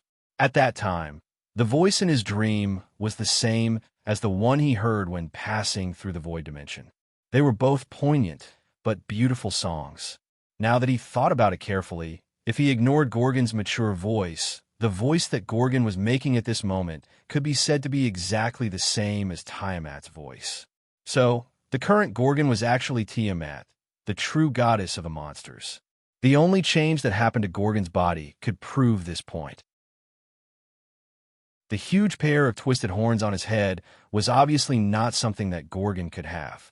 There were no rumors in Greek mythology of monsters with such strange horns that could petrify people. There are no such records in the adapted stories or the Orthodox myths. The only difference between Gorgon at this singularity was that he had accepted Tiamat's authority. Obviously, the current Gorgon had indeed been assimilated by Tiamat. No wonder you can reproduce monster commanders that are several times stronger than servants. Wuming now understood how the strengthening-type monsters and monster commanders came about.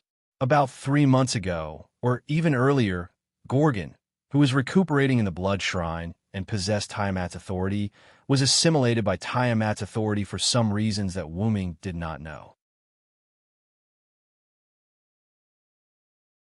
Chapter 9, 67. Although there was only a slight difference in her appearance, she had been completely assimilated by Tiamat. It wouldn't be wrong to say that she was Tiamat now. The pair of huge and twisted horns were undoubtedly part of Tiamat's body, which was rumored to have a dragon's body. Moreover, looking at Gorgon's lifeless eyes, Wuming wasn't sure if he had completely lost his self-awareness. At least, that was what Wuming thought. At this moment, Gorgon didn't have the aura of an Avenger. Instead, he was filled with motherly instincts, like a mother who overly spoiled her child. Wuming guessed that this assimilation probably occurred 3 months ago, or even earlier. After that, Gorgon, who was assimilated by Tiamat, produced 10 powerful magical beast commanders. Together with the fake Enkidu, they formed a lineup of 11 magical beast commanders, which symbolized the 11 sons of Tiamat. But what puzzled Wuming was, what exactly caused Gorgon to be assimilated by Tiamat's authority? When Gorgon used Tiamat's authority to fight against Wuming, Wuming didn't see anything wrong with it. Gorgon looked as if he was completely in control of Tiamat's authority. Could it be that Gorgon's control over Tiamat's authority weakened after fighting with Wuming, which caused Gorgon to be assimilated by Tiamat's authority? Or was there some other reason, such as the unknown person who used Enkidu's body? No matter what, Gorgon is no longer Gorgon, but Tiamat. However, there was still one thing that Wuming was puzzled about. Gorgon's injuries hadn't healed on their own. Wuming slashed at Gorgon with the blade of salvation, but Gorgon blocked it with its tail. Naturally, there was a crack on its tail, and it had not recovered yet. In fact, there was no sign of recovery at all. This was very strange. Even if I'm assimilated, I shouldn't be unable to use authority, right? Wuming wondered. The assimilated Gorgon did not mean that he was no longer Gorgon. It was just that Tiamat was added to the foundation of Gorgon. Gorgon's consciousness was suppressed or disappeared because he could not defeat Tiamat. The one controlling Gorgon's body was probably Tiamat. However, this body's abilities shouldn't have disappeared, so why didn't the wound on Gorgon's tail heal? Wuming had no idea what was going on. Then, Wuming looked in the direction where the fake Enkidu left. That guy should know what's going on.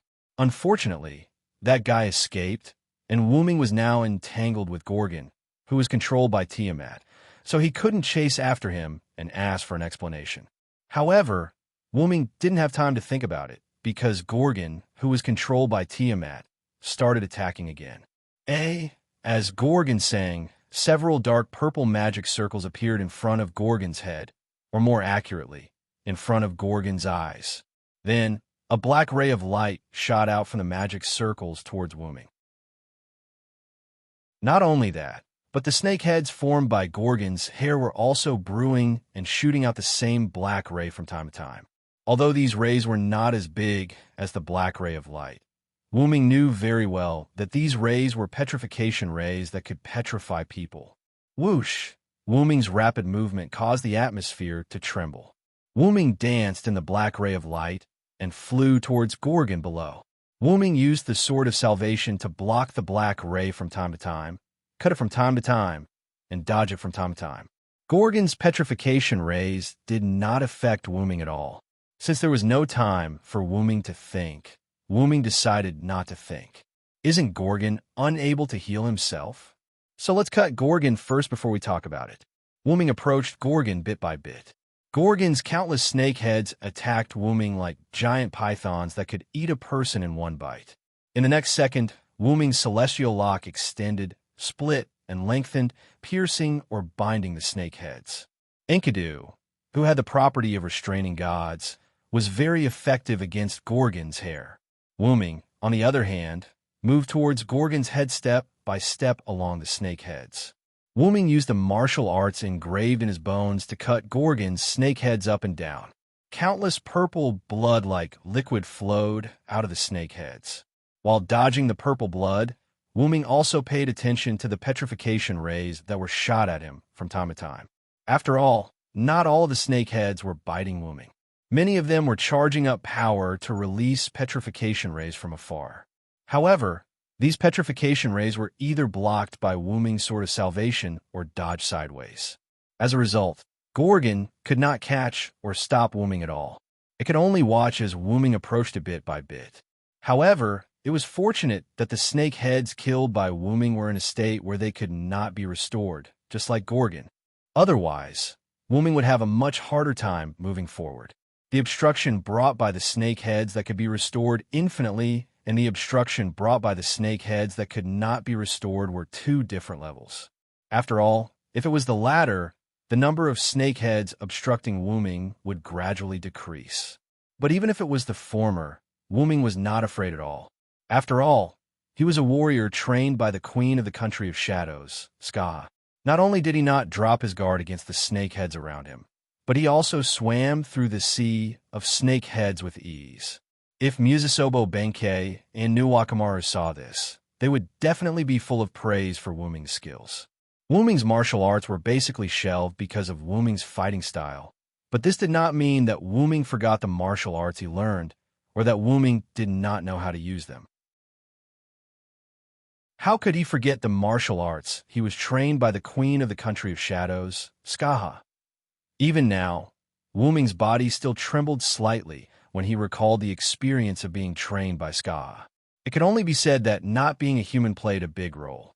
If he was an ordinary person, he would probably die in the middle of the training. Although Wooming persevered, the hardships he went through were not enough to let others know. Cough, cough. Wooming took advantage of the fact that Gorgon could not stop him and sped up. Because he maintained his human form, Wooming was quite small compared to Gorgon. The closer he got to Gorgon by Wooming, the greater the contrast between him and Gorgon.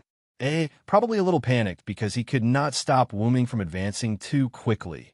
Gorgon made a strange sound again. This time, the sound was full of unwillingness. However, Wooming did not care whether Gorgon was willing or not. Even if Wooming's eyes were fixed on Gorgon's eyes, because Gorgon's eyes were already in a lifeless state, Wooming could not see anything. As for why Wooming paid attention to Gorgon's eyes, it was because Wooming wanted to attack Gorgon's eyes. After all, no matter the reason, it was true that Gorgon could not heal himself at the moment. Whether it was Gorgon's tail or Gorgon's snake hair, they all proved this.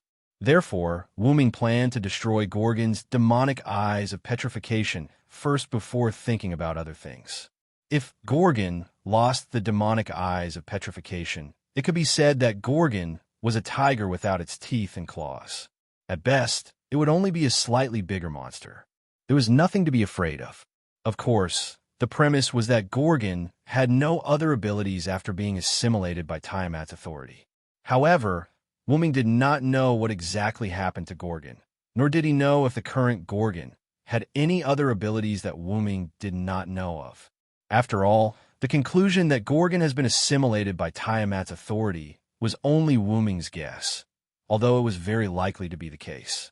However, a guess was just a guess. It could only be used as backup information. Wuming lacked accurate information. Therefore, Wuming was taking a gamble. Or rather, he could only take a gamble. Busy Wuming, who was getting closer and closer to Gorgon, held the sword of salvation that was emitting a trace of electric light. That was the sign that the sword of salvation was accumulating the thunder of salvation. In the world of the deicide, the sword of salvation was a weapon specially created by the gods for Rama to slay the demon king. Not only was it the materialization of the Manchala formation that stored the gods' weapons, but it was also the embodiment of the weapon that slayed the demon king in Rama's story, the indestructible blade. Because Rama, as a hero, was the existence that dealt with the demon king, and Rama himself had the legend of slaying the demon king, Rabona, the thunder of salvation that filled the sword of salvation was also a special attack against demons. Whether it was the demon king or monster, as long as there was demon in it, it would be included in the special attack range of the thunder of salvation. Gorgon's petrification ray undoubtedly had demon in it. The reason why it could easily split apart Gorgon's petrification ray was because of this special effect. This point was very similar to Rama's weapon, the indestructible blade. His weapon also had a special effect against demon. It could only be said that no matter which world Rama was from, there was indeed a similarity. And Wuming was going to use this thunder of salvation against the demonic nature to destroy Gorgon's demonic eye and make it half crippled. Looking at Gorgon's head that was only a few dozen meters away, Wuming suddenly jumped away from the snake hair that served as a runway to approach Gorgon. The distance of only a few dozen meters was a very close distance for Wuming or for any servant. So Wuming directly jumped up and no longer used the snake hair as a runway to approach Gorgon. The snake hair that was used as a runway by Wuming directly exploded the moment Wuming jumped up. It was as if it was kicked by the powerful energy generated by Wuming's kick. This was enough to show how powerful Wuming was. Wuming, who was flying in the air, looked like he had lost his footing. This made the snake hair in the distance close in, ready to directly bite Wuming to death. However, Enkidu once again showed his power. Countless heavenly locks shot out from Wuming's body and pierced the snake heads on the snake hair. Not only did it prevent the snake hair from interfering with Wuming's actions, but it also allowed Wuming to take one step closer. The heavenly locks that wrapped around Wuming's body were like a swing. Along with the many snake heads that pierced into Wuming's body, the heavenly locks directly swung Wuming away. Coupled with the force of Wuming's jump and the support from Wuming's telekinesis, this scene appeared on the scene. Wuming, who was still a few dozen meters away from Gorgon, used less than 0.01 seconds to arrive in front of Gorgon's head. To be more precise, he arrived in front of Gorgon's magic eyes of petrification. At that moment, Wuming also stabbed the sword of salvation into Gorgon's eyes and released the thunder of salvation that gathered on the sword of salvation. Explode. Sword of salvation. After accumulating for a long time, the thunder of salvation broke out in an unprecedented way. The moment it broke out, even Wuming was temporarily blinded. Besides the vast expanse of whiteness in front of Wuming, there was nothing else. It was almost a form of self-suggestion. When a person closed their eyes, their remaining senses, their ears, would become very useful. This was why students who liked to catch up on sleep between classes found the sound to be particularly loud. At this moment, Wuming's ears were filled with the deafening sound of thunder and the miserable cries of Gorgon. In the air, Wuming could even feel the strong wind caused by Gorgon shaking violently due to the pain.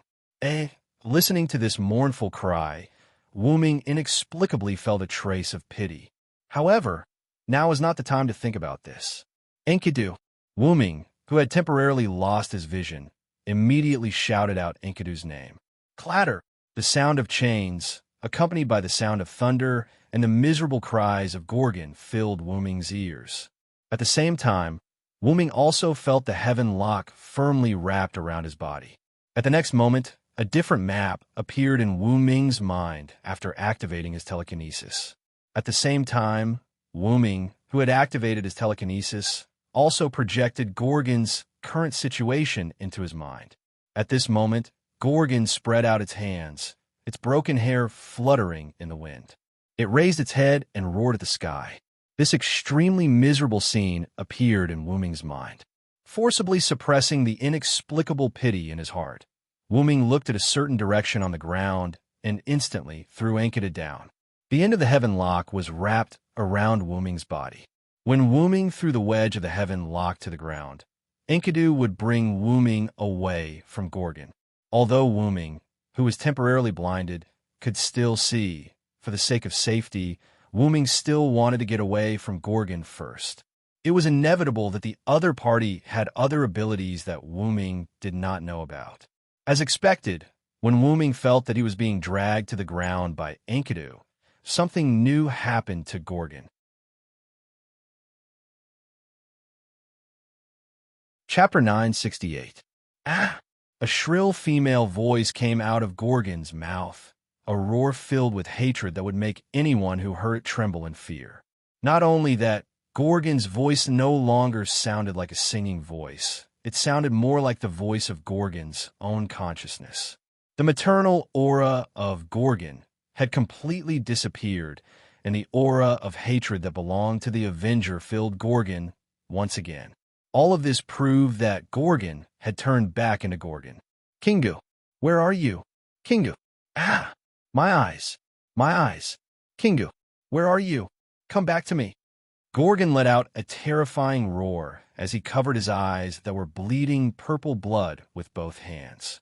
Not only that, but Gorgon's snake hair and injured tail that had been cut off by Wuming were also recovering at a slow but visible speed. It can heal itself? Wuming was confused. Could it be that Gorgon was not completely assimilated by Tiamat's authority? Could it be that it was only the surface that was assimilated, and it would heal if it was seriously injured?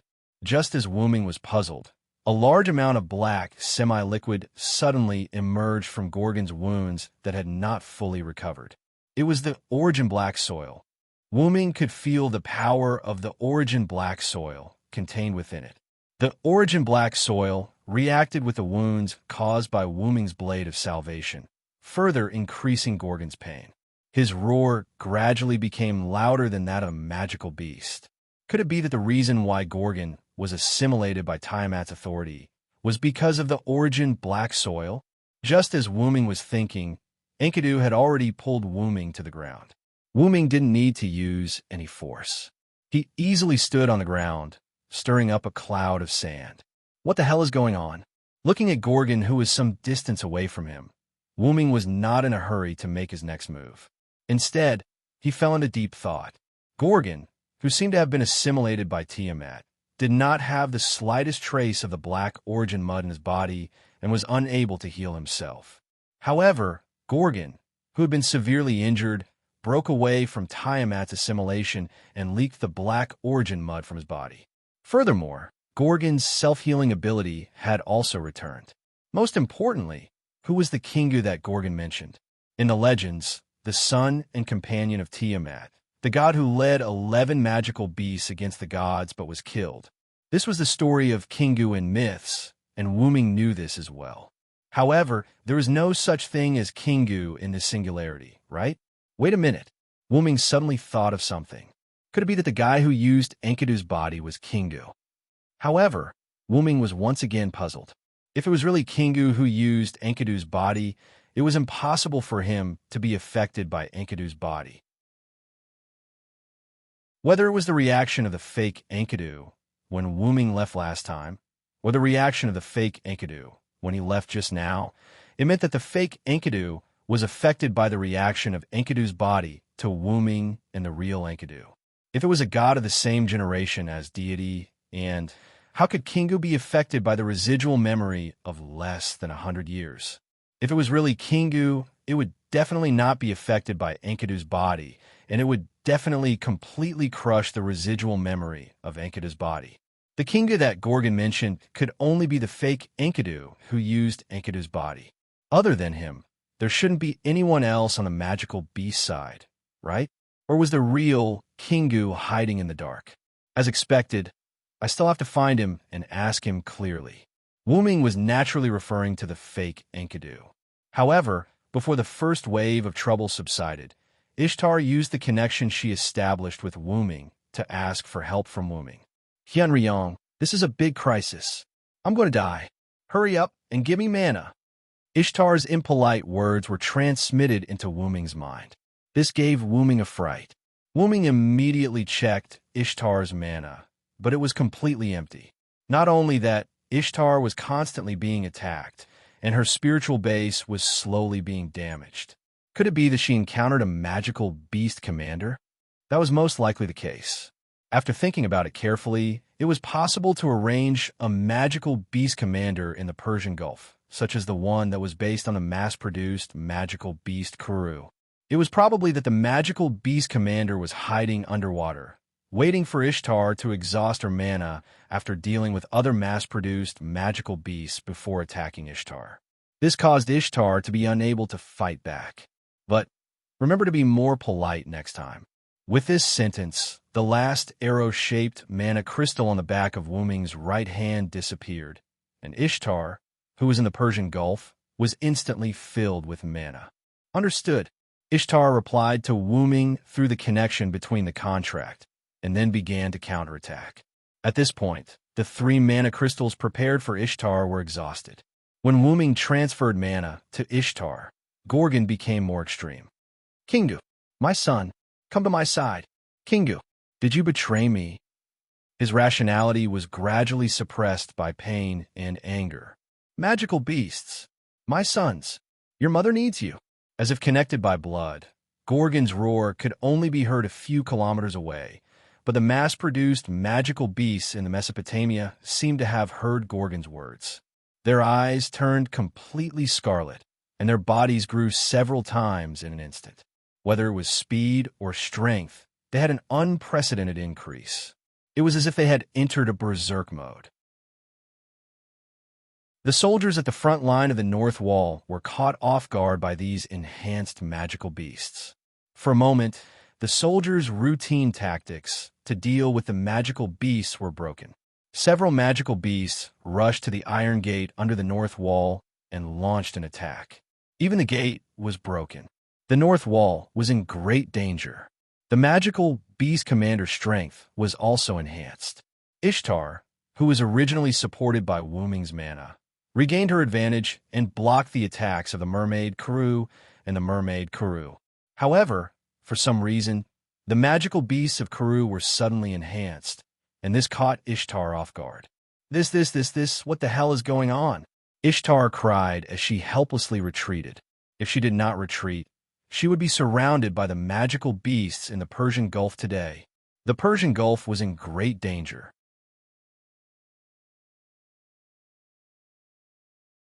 Chapter 969. The same great danger also existed in the territory of the feathered serpent god. In the southern jungle, Uxiumaghar, who was fighting the feathered serpent god, was about to retreat. The mass-produced Uxiumaghar he brought with him had basically been wiped out by another group of humans who had rushed over to provide support. But at this moment, just like the other magical beast commanders, Uxiumaghar also sensed the call of the mother goddess.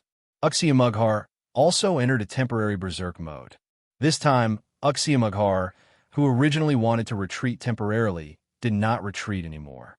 He charged directly at the leopard man and quizzed. For a moment, Uxiumaghar, who was much faster than before, did not allow the leopard man to react in time.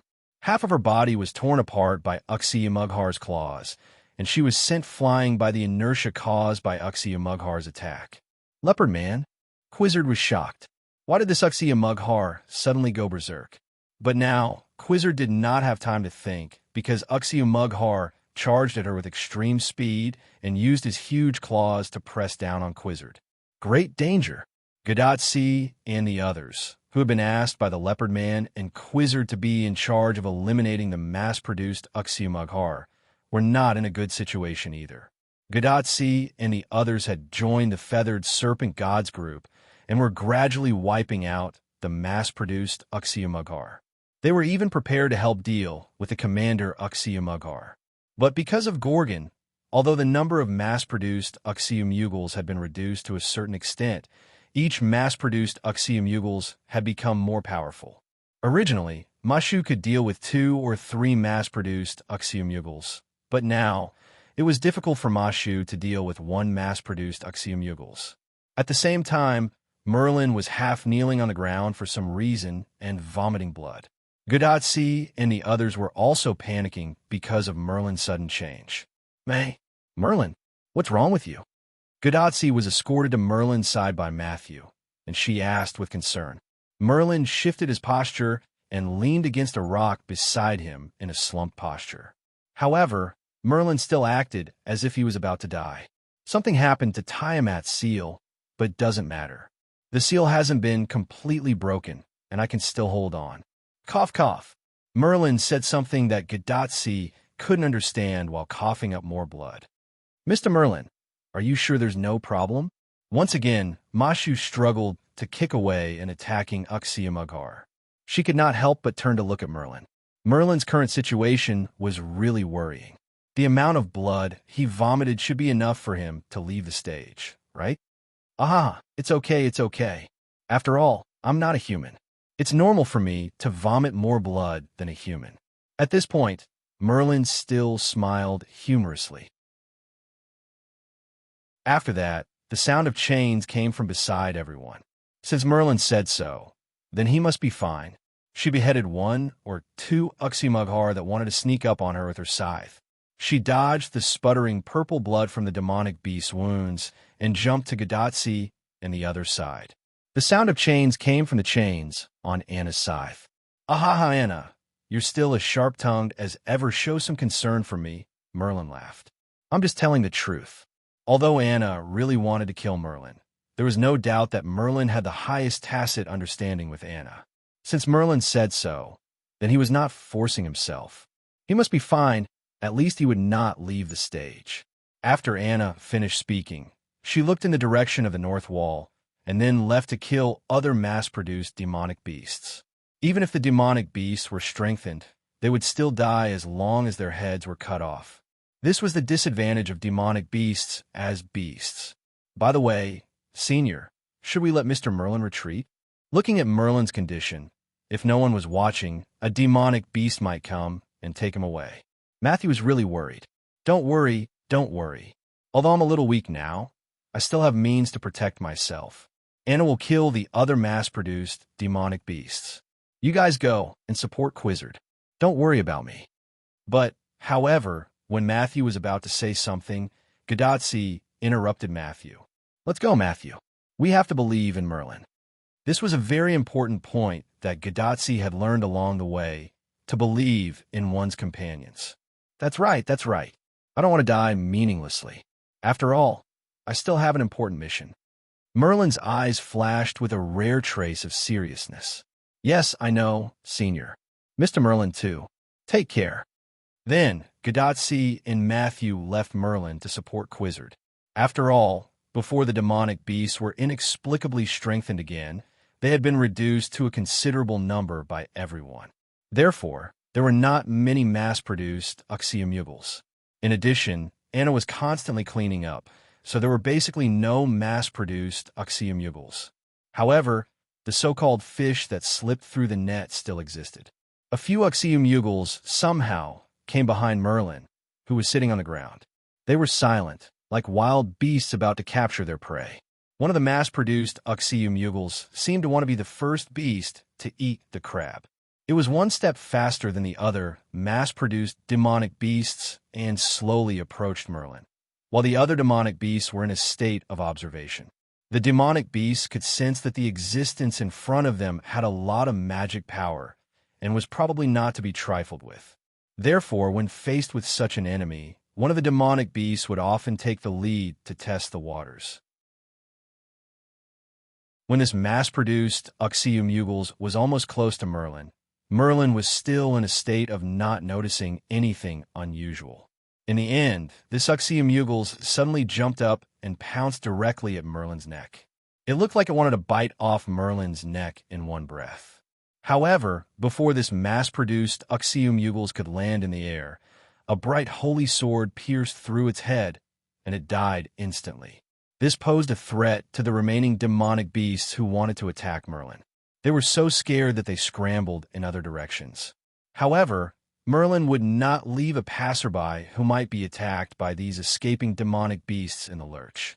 Merlin raised his staff and gently tapped the ground. Several beams as thick as light cannons were fired at the demonic beasts who had not yet run far. The last wails of the demonic beasts reached Merlin's ears. There was no doubt that they had hit. I really am a magician.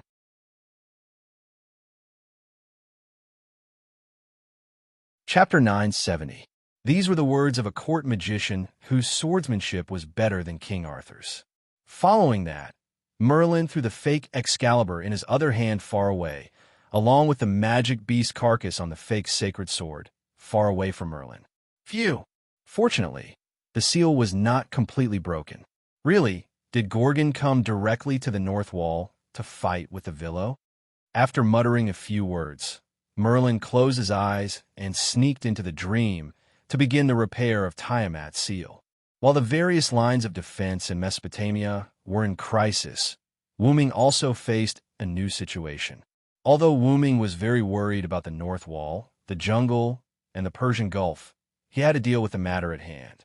After Gorgon roared at the sky like a madman, a giant dark green snake appeared in front of Wuming. However, there were traces of slight corrosion on the ground leading to the North Wall. It seemed that this poisonous snake came from the North Wall.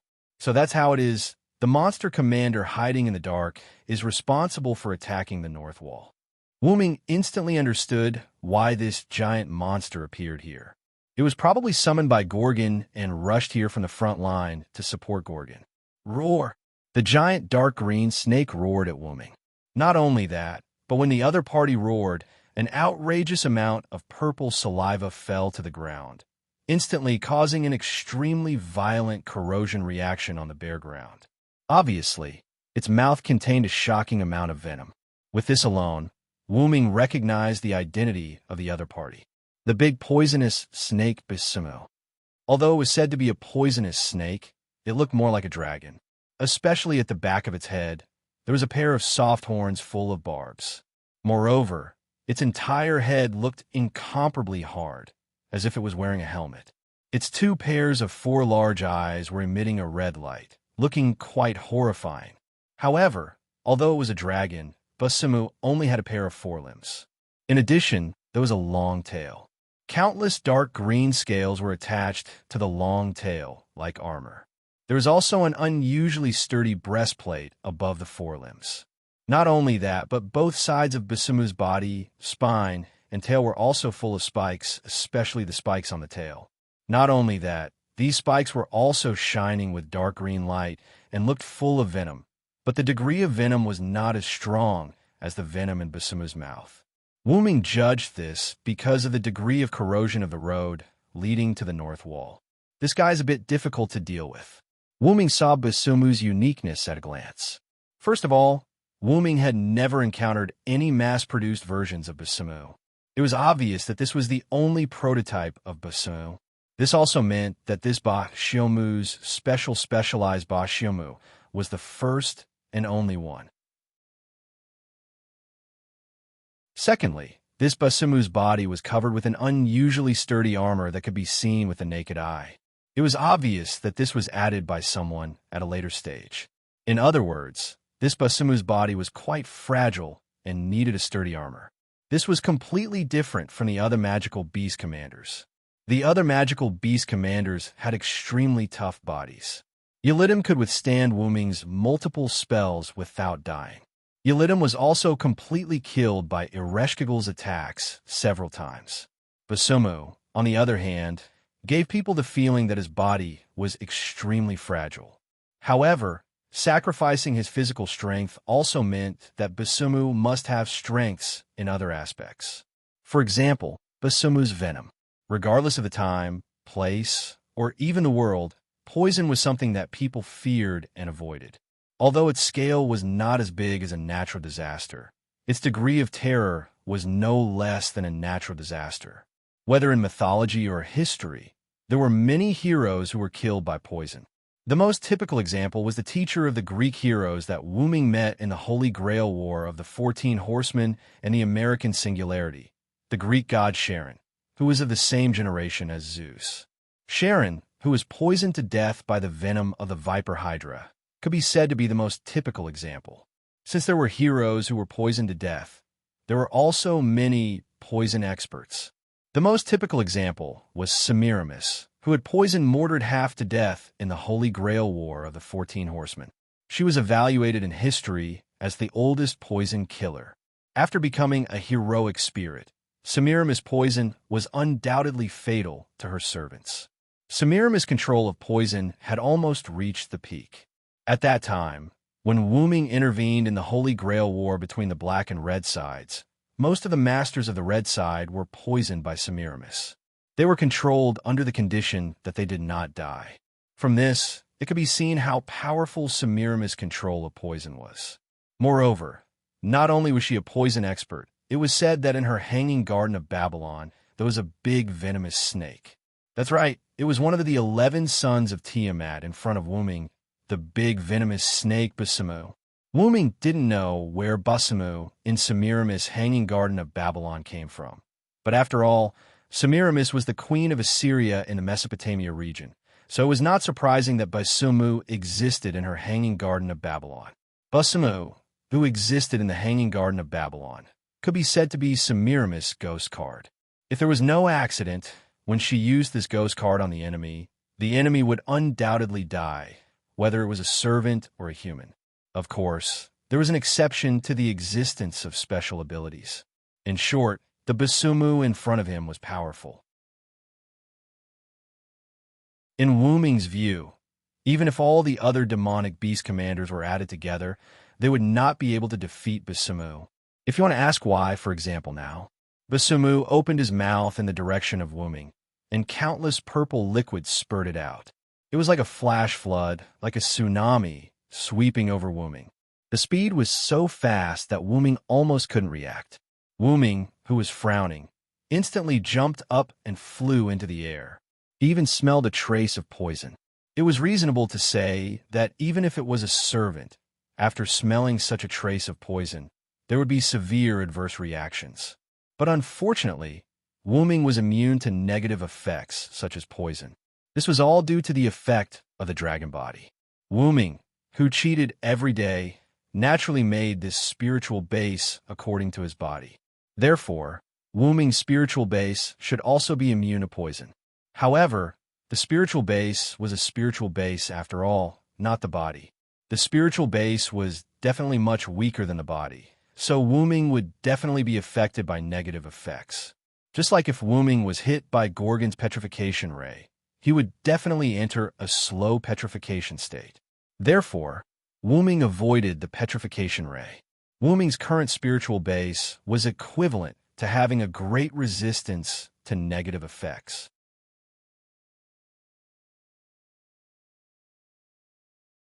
Chapter 971. Wu Ming wasn't afraid of the trace of poisonous gas produced by Basumu's poison. Even if he inhaled the poisonous gas into his body, it wouldn't be a big deal. After all, the immunity effect would have some effect. But if it was a sea of poison on the scale of a flood, it would be a different story. Moreover, looking at the poisonous liquid that was rapidly spreading on the ground below like a flood, Wu Ming inexplicably felt a trace of disgust. This made Wu Ming feel that it would be better for him to fly into the sky. Let's not talk about other things first. This poisonous liquid looked really disgusting. After all, it was spat out by Basumu's mouth.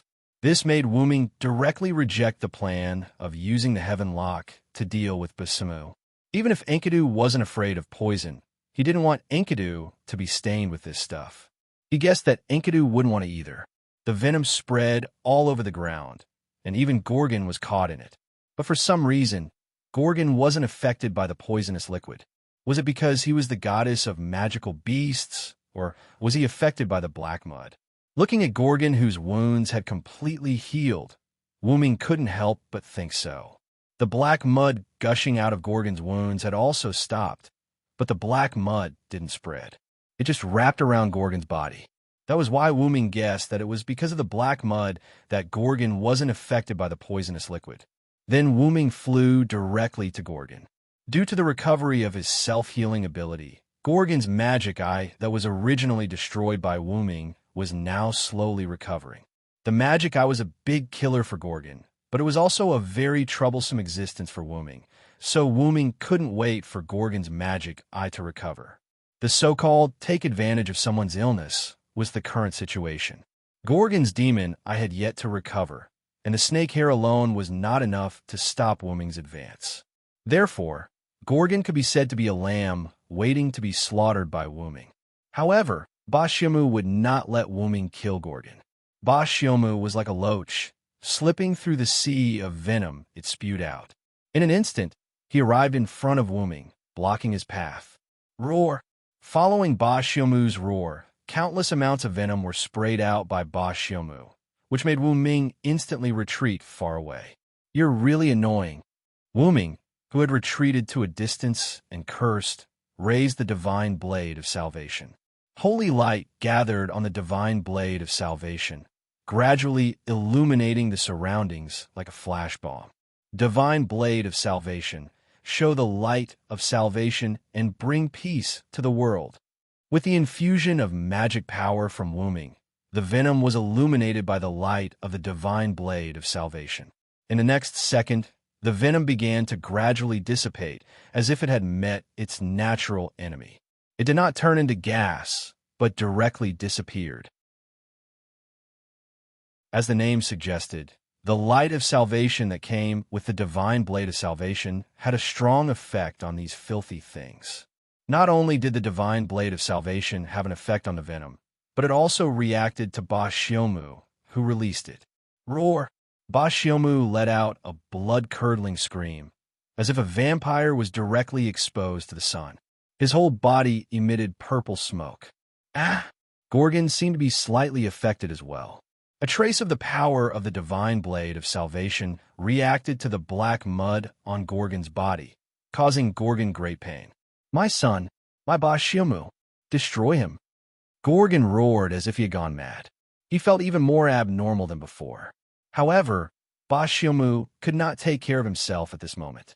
Like a loach, he rolled around in the gradually disappearing sea of venom. But in the next second, as if it had reached its limit, the black mud on Gorgon's body began to spread. At this moment, Gorgon was like a fountain of black mud gushing out endlessly. A large amount of black mud covered the venom on the ground, and Ba Xiaomu was also covered by the black mud. Not good. Wu Ming could not help but be shocked. He knew better than anyone what would happen to an existence eroded by the black mud. Every existence eroded by the black mud would become hostile to Wu Ming, and their strength would greatly increase. Sure enough, Ba Xiaomu, who was no longer rolling around after being covered by the black mud, slowly stood up. His originally dark green body had turned into a black snake, and his forelimbs had disappeared for some reason. It could be said that he had turned into a snake in the truest sense. Gorgon, who had become the fountain of the black mud, was now completely covered by the black mud. She abandoned Wu Ming and walked towards the north wall, which surprised Wu Ming. If Gorgon went to the north wall, then the people in the north wall would definitely be finished. Even if they had servants, it would be useless. Gorgon, who had obtained Tiamat's authority, could not be dealt with by the number of servants. Now that he was covered by the black mud, it was really a big crisis. Wu Ming subconsciously wanted to stop Gorgon, but someone stopped him first. Ba Xiaomu, who had turned into a black snake, appeared in front of Wu Ming. He made a strange roar and directly opened his mouth to bite Wuming. In an instant, Wuming was swallowed by Ba Xiaomu. However, a few seconds later, a light appeared on Ba Xiaomu's stomach. The next second, the light exploded and Wuming flew out from it. Because of the light of salvation, Wuming was not contaminated with the poison. No, it should be said that he was not contaminated with the black mud. Ba Xiaomu, who had been eroded by the black mud, had turned into black mud. His mouth and stomach were full of black mud, but it was also full of poison. This guy's speed has become a lot faster. If Wuming could still look down on Ba Xiaomu before, now that Wuming was facing Ba Xiaomu who had been eroded by the black mud, he could no longer do so. The previous Ba Xiaomu was only poisonous, but now Ba Xiaomu was not only poisonous and had the black mud, but his physical fitness was also much stronger than the other monster commanders Wuming had seen. Looking in the direction of Gorgon, Wuming found that there was a big hole in the direction Gorgon was going, and Gorgon was long gone. It seemed that Gorgon had drilled into the ground through this hole. However, Gorgon's destination would not change. It was definitely going to the north wall. However, Wuming could not leave now. As for why, Wuming split Ba Xiaomu, who was rushing over with his sword, and frowned more and more. It was a fact that he could not leave, but he could not let this guy go. The current Gorgon was dangerous, but the current Ba Xiaomu was even more dangerous. Its poison and black mud were much more dangerous than Gorgon. Wuming held the blade of salvation horizontally in his hand, and his face became firm. He had to get rid of this guy here.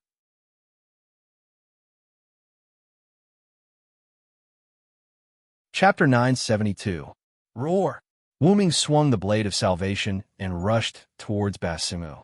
The blade of salvation with the black root soil was a lethal weapon for Ba Xiaomu at this moment.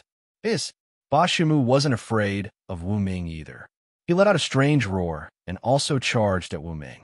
Ba Xiaomu quickly swung his body, which had become more agile after losing his forelimbs, in an attempt to distract Wuming so that Wuming could not determine from which side he would attack from. However, Wuming did not pay attention to Ba Xiaomu's head at all. He stared closely at a certain part of Ba Xiaomu's body, the so-called 7 inches part. Wuming did not know if the so-called 7 inches was Ba Xiaomu's weakness, but Wuming had seen before that Ba Xiaomu's body was covered by an extremely thick breastplate from the head down to the chest. Defense naturally existed in the strongest part, but it was often the weakest part. It was precisely because it was weak that it needed the strongest defense. Just like how Gadatsi, as a master, was extremely weak, so she needed Matthew's protection. It was the same principle. Therefore, Wuming guessed that the part of Ba Xiaomu's chest that was covered with armor was its weakness. Ba Xiaomu and Wuming did not slow down at all. At the moment when they were about to meet, Ba Xiaomu launched an attack from Wuming's left side by constantly swaying, opening his poisonous mouth to bite Wuming. Looking at the huge poisonous needle in Ba Xiaomu's mouth, if this bite hit, Wuming was afraid that he would directly leave. However, Wuming turned a deaf ear to this poisonous mouth and stared straight at Ba Xiaomu's chest. I'm the strongest and the one who holds all victory in my hands. No matter if it is a human or a demon, I will defeat any enemy that stands in my way. Giant with supreme power, give me your aid. Wuming's words left his mouth. In an instant, just as Ba Xiaomu's fangs were about to touch Wuming's skin, a golden substance appeared on Wuming's body and blocked Ba Xiaomu's attack. That was the byproduct of the giant incarnation. It was the substance that could form a golden giant around Wuming. Then, Wuming chanted the spirit of words. All evildoers, be afraid of my power. Now, I will obtain the majesty of 10 mountains, the strength of 100 rivers, and the strength of 1,000 dragons. What the majestic me brings is the mark of the dragon seed that calls for victory. After the incantation, the golden substance instantly condensed and attached itself to Wuming in the form of a dragonoid. It then grabbed Ba Xiaomu in its hand. This was the effect of the dragon seed incarnation on the giant incarnation. Ba Xiaomu, who had never seen such a scene, was shocked. He tried to break free from the dragonoid's hand, but to no avail. That was to be expected.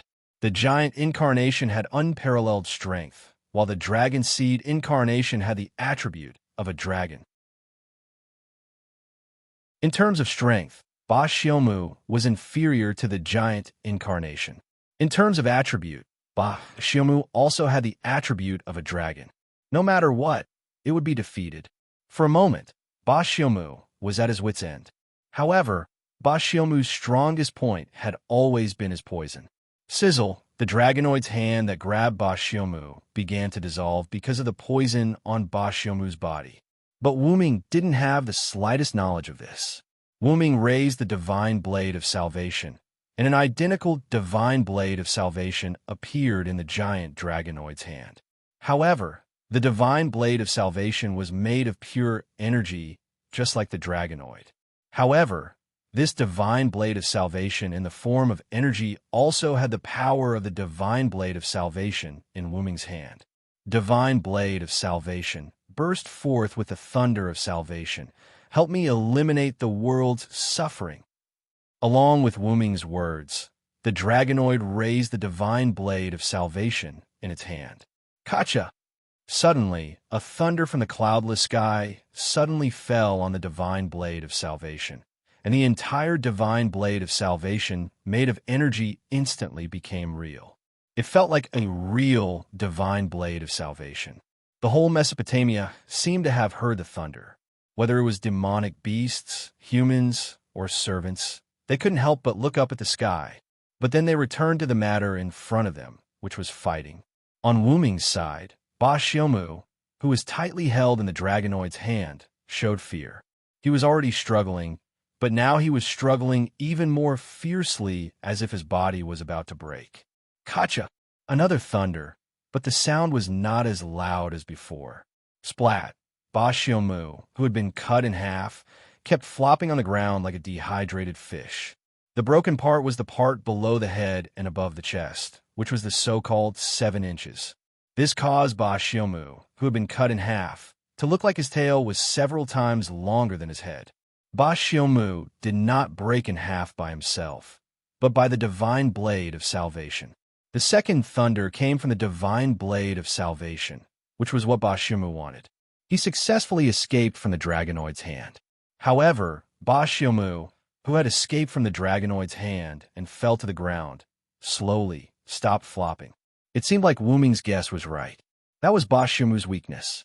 Enemies eroded by the black origin mud would indeed pose a threat to Wu Ming, but not every enemy was as powerful as Gidia. Even if Ba Xiaomu was strengthened by the black origin mud, he was still no match for Wu Ming after Wu Ming attacked his weakness. However, as the saying goes, cut the grass and dig up the roots. Who knew if Ba Xiaomu was faking it?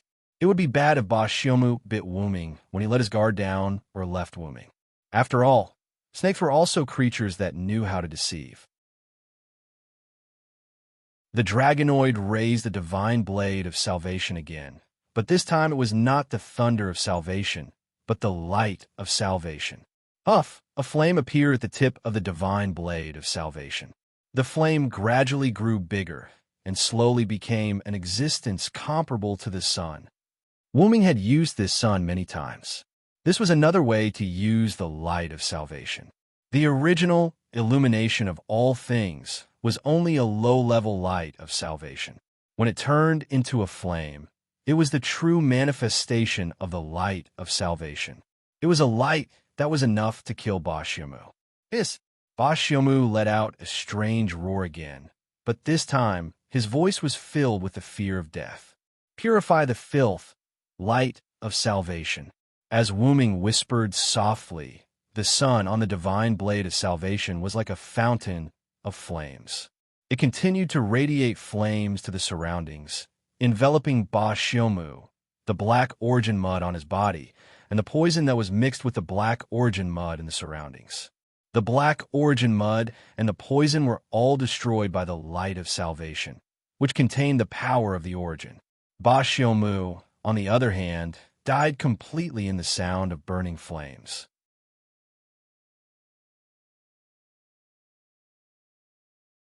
Chapter 973.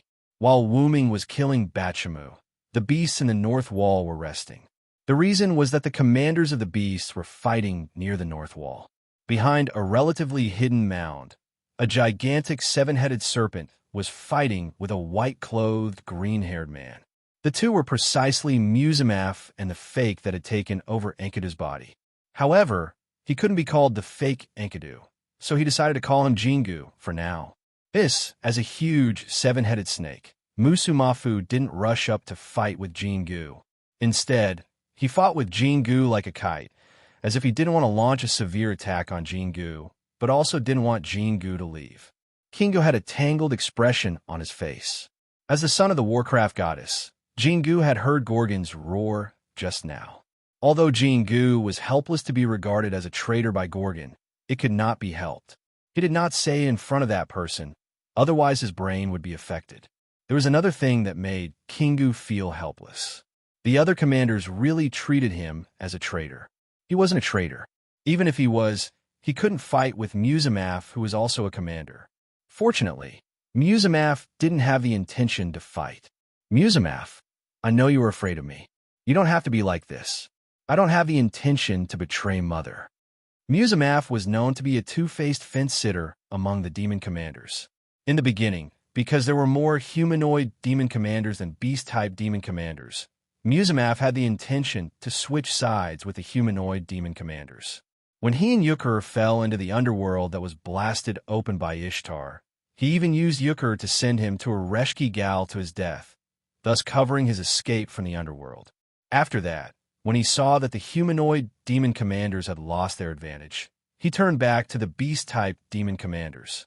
Jingu himself wasn't interested in the division of magical beast commanders, but even he couldn't help but feel extreme disgust towards Musamaf, who was two-faced and disobedient in public, but opposed in private. In Kinga's view, this guy wasn't qualified to be his brother. After Gorgon issued an urgent command to the demons, Busano, who was commanding the demons to attack the north wall with Musamaf, rushed to Gorgon's side. Musamaf, who had volunteered to stay behind, was given the order by Basumu to kill Jingu, who had betrayed their mother goddess. However, Musamaf was a two-faced and cowardly commander. How could he fight Kingu to the death? This made Kinga look down on Musamaf even more. I think you have felt it too. Basumu has just died. The reason why you are here is because you are afraid of being killed by that man. That man will come here soon. If you continue to waste time with me, you will be killed by that man in the end. The commanders of the beasts had telepathy. Kinga had felt it when Basumu was killed by Wooming. Kinga believed that Musamaf must have felt it too, and Kinga was prepared to use this to scare Musamaf away. However, the cowardly Musamaf didn't show any signs of retreating, even though his 7 heads showed a trace of fear. This was because he had also sensed that his mother goddess was rushing over. The fear on Musamaf's 7 heads was only because he was afraid of the man Kingu had mentioned. He had stayed behind voluntarily because he was afraid of being killed by that man when he went to support his mother goddess. Sure enough, Basumu, who had gone to support his mother goddess, was killed. Although that man had already begun to rush over, the mother goddess was also rushing over. In fact, the mother goddess was 1 step ahead of that man. With the protection of the mother goddess, there was no need for him to be afraid. Kacha, a huge figure appeared from this huge rift valley. It was Gorgon, who had been corroded by the black mud. The originally pure white wings with a hint of gold had turned pitch black, and the purple snake hair had also turned dark purple. The originally pitch black scales had become even more filthy, as if they were full of curses. Finally, Gorgon's originally pure white skin was now shrouded in a black fog. Only his demonic eyes still shone with an ominous purple light. Being tainted by the black mud in the Rift Valley, Gorgon had become even crazier than an Avenger. Kingu, you betrayed me. Gorgon, whose mind was already somewhat abnormal, bent down with a ferocious expression. He looked at Kingu in front of him and roared furiously, filled with the desire for revenge. Mother, you were too anxious and made the wrong judgment. As the child of the goddess of magical beasts, I would never betray her.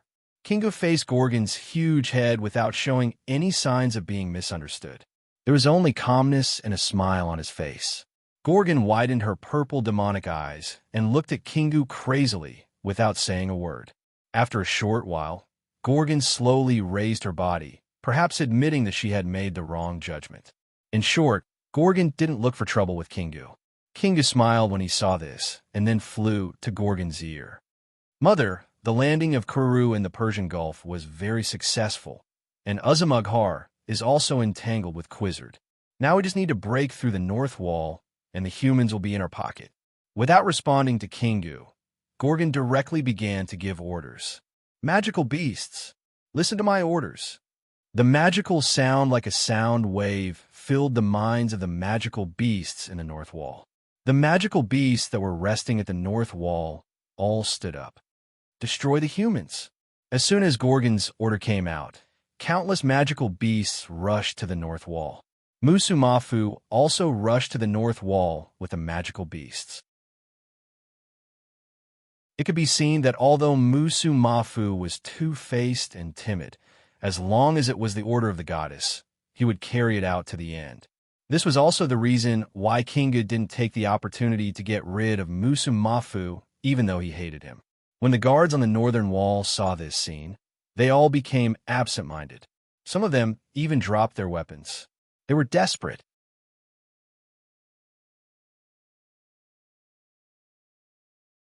Chapter 974. It's really come to this. Despair filled their hearts. Seeing this, Leonidas silently made a judgment. However, they couldn't be blamed for this. Facing the gigantic serpent god Gorgon in the distance, and facing so many magical beasts, even Leonidas, who had led 300 men to fight against tens of thousands of enemies, couldn't help but feel fear. If they were facing an army of humans, perhaps they wouldn't lose their fighting spirit.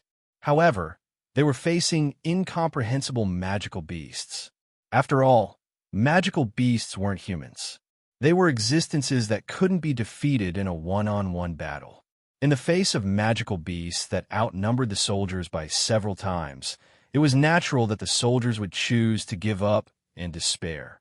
However, even if everyone gave up, Leonidas wouldn't give up. People could fall into confusion and despair, but he couldn't, because he was the epitome of history, the hero of human history. He was the undead spirit that led humans to the future.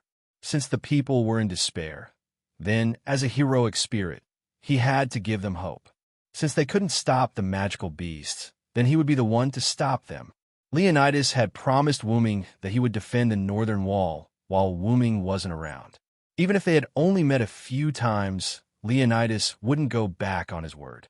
With that thought in mind, Leonida jumped off the north wall and landed in front of one of the portals. "General Leonidas?" Some of them shouted in fright, but most of them were already speechless.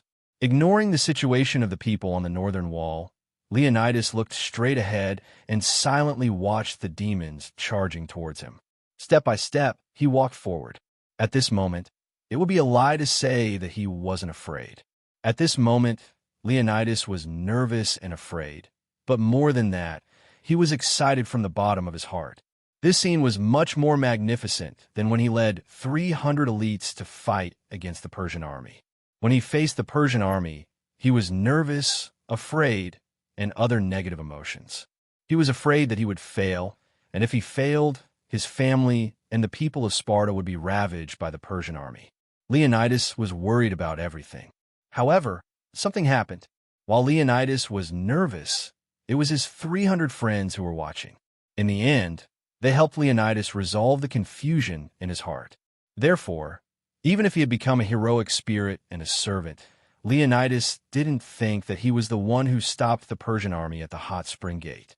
That was the shared glory of the 300 Spartans, including Leonidas. And this glory that belonged to the 300 Spartans had been sublimated into his noble phantasm. At some point, blue flames appeared behind Leonidas as he walked forward, and the number of flames was still increasing. That was the soul fire. Countless soul fires turned into human figures. They were all warriors with spears and shields. They were the 300 Spartan warriors. The blue flames were their soul fires, and Leonidas' noble phantasm was to summon the souls of the 300 Spartans to reenact the Battle of the Hot Spring Gate. When the demonic beasts were about to approach, Leonidas stopped and knocked the ground with his spear. "If you want to die, come and get it." The 300 Spartans repeated Leonidas' words and knocked the ground twice with their spears. "If you want to die, come and get it." He threw the soul spear in his hand at the attacking magical beast army and let out a furious roar. Ah! The spear pierced through countless magical beasts, but it was unable to stop the invasion of the magical beasts. To the tens of thousands of magical beasts, this amount of casualties was just a drop in the bucket. Many magical beasts continued to rush over. Although the 300 Spartans didn't have their spears, they still had their shields. The Spartans formed by the blue soul fire held their shields and ran in front of Leonidas, forming a rather thin shield barrier. However, their shields weren't the round shields in their hands, but their bodies. "Let's go, friends. Gather your souls here." When the 300 warriors formed a shield wall, Leonidas placed the spear in his right hand on the round shield in his left hand. Then, Leonidas slashed the round shield with the spear, and a flame suddenly ignited on the round shield. Leonidas then shouted the name of his relic. In an instant, countless flames appeared on Leonidas' round shield and spread all around, igniting the 300 warriors made of blue soul fire. In the next second, the 300 warriors made of blue soul fire instantly turned orange-red, and the warriors' figures gradually dissipated. Only the 300 shields emitting blazing hearts remained. Countless soul fires turned into red round shields, neatly arranged in the air, forming a shield formation, forming a true shield wall. The shields quickly moved to both sides, defending the entire north wall. The 300 shields became dots, and between the dots, there was an orange-red light film. The seemingly thin light film added an impenetrable layer of defense to the north wall. At this moment, countless demonic beasts had arrived in front of the north wall, or rather, the light film. They crashed into Leonidas's relic, using their teeth and claws, but no matter how hard they tried, they couldn't break through the defense of the shield wall. The people who saw this scene also recovered from their despair. They hadn't failed yet. With the help of the future heroes in human history, how could they fail? General Leonidas. The people guarding the north wall began to cheer for Leonidas, but at the same time, they didn't forget their duty. That was to guard the north wall as soldiers. One by one, the most powerful weapons for humans were activated, and the people were manually aiming at the demonic beast army, but they didn't dare to release the divine power seal. The soldiers were worried that releasing the divine power seal would destroy Leonidas's relic. Therefore, they could only watch in silence, clenching their fists, gritting their teeth, and blaming themselves for giving up just now. Leonidas, who turned back to look at this scene, smiled, because the soldiers had regained their fighting spirit. As long as the soldiers' despair and giving up were dispelled, Leonidas felt that this trip was worth it, even if he had to sacrifice himself in front of the demonic beasts. However, in the next moment, something unexpected happened.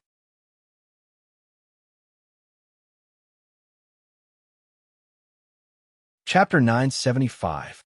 Jinao Wang Lu Tan's Second Scenery. Suddenly, the voice of a young female general entered Leonidas' ears.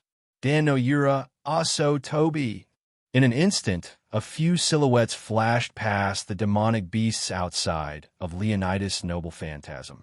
After a few flashes of light, a large amount of demonic beast blood splattered all over the place. The purple blood gushed out like a fountain and splashed onto Leonidas' noble phantasm's light barrier. "This is General Nawakamaru." Leonida immediately recognized the owner of this technique and voice. It was the Tengu girl, Nawakamaru. However, not only Nawakamaru, but also Nawakamaru's warrior monk, who had been following Nawakamaru, also came here. "Your Excellency Leonida, this humble monk and Master Nawakamaru have begun to move freely under King Gilgamesh's orders. It seems like this humble monk and Master Nawakamaru are not late."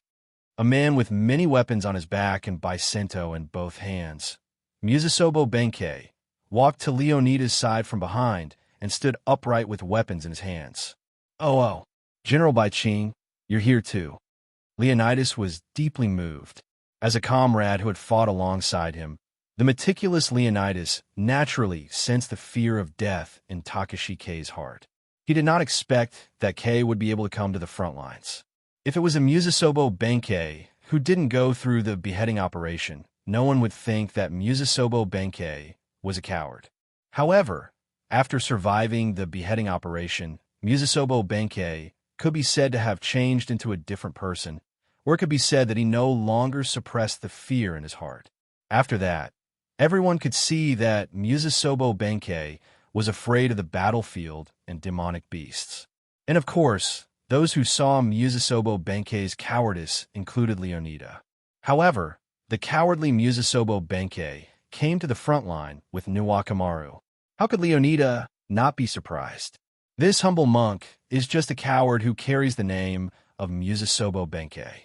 Since this humble monk carries the name of Musasobo Benkei, this humble monk will fulfill the duty of Musasobo Benkei and follow Master Nuwakamaru at all times.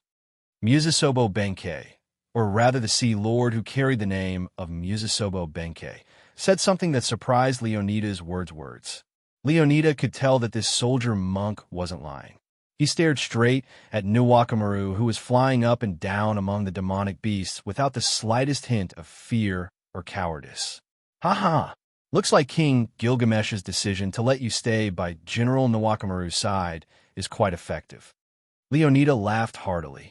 As a hero who left his name in human history, the soldier monk standing next to Leonidas, regardless of whether it was Bian Qing of Musashi or Haizun of Chonglu, as long as he was still a heroic spirit, he would definitely be able to overcome the fear in his heart. The only thing that would affect him was when he would wake up. Gilgamesh knew this very well, which was why he let Musasobo Benkei stay by Nuwakamaru's side. Nuwakamaru didn't disappoint and successfully pulled Musasobo Benkei back from the hell of cowardice. Ahem, General Leonida, we are still at war. Musasobo Benkei couldn't help but remind him. Leonida's laughter sounded like a party. Leonida's laughter wasn't soft. Not only did Musasobo Benkei hear it, but even Nuwakamaru, who was fighting the demonic beasts outside the light barrier, heard it. Hey, General Leonida, this isn't the time to laugh, right? How long can your noble phantasm last? Nuwakamaru, who was jumping around and killing the demonic beasts, one of the Nuwakamaru who was closest to Leonida couldn't help but complain. Then, he quickly asked about the matter at hand. Nyoruan, who used the eightfold jump, used the demonic beasts as a springboard. The demonic beasts could not hurt Nyoruan at all, but she could only create a few clones after using the eightfold jump. On the other hand, there were thousands of demonic beasts. She might not be able to kill them all even if she spent a day killing them. It was not a good idea to continue wasting time like this. Besides, it was also beneficial for them to know the duration of Leonidas' noble phantasm. I'm sorry, my noble phantasm can only last for a short period of time. It's reaching its limits soon. Just like what Leonidas said, his noble phantasm could only last for a short period of time. The reason why Leonidas sacrificed himself to protect his allies at Hot Spring Gate was to give his comrades the opportunity to counterattack. Leonidas believed that they could do it and that they would be able to do it under his protection. His noble phantasm, the guardian of the Flame Gate, also appeared at Hot Spring Gate. However, it could only last for a short period of time. In addition, the demonic beasts were constantly attacking the light barrier. Even if Nuwakamaru started killing the demonic beasts, it was useless. This caused the duration of Leonida's noble phantasm to become shorter and shorter. Leonida originally wanted to revive the morale of his soldiers. He didn't even consider if he could survive this battle. It could be said that Leonida's mentality was exactly the same as Hot Spring Gate. He was already prepared to die. However, there was a difference between this and Hot Spring Gate.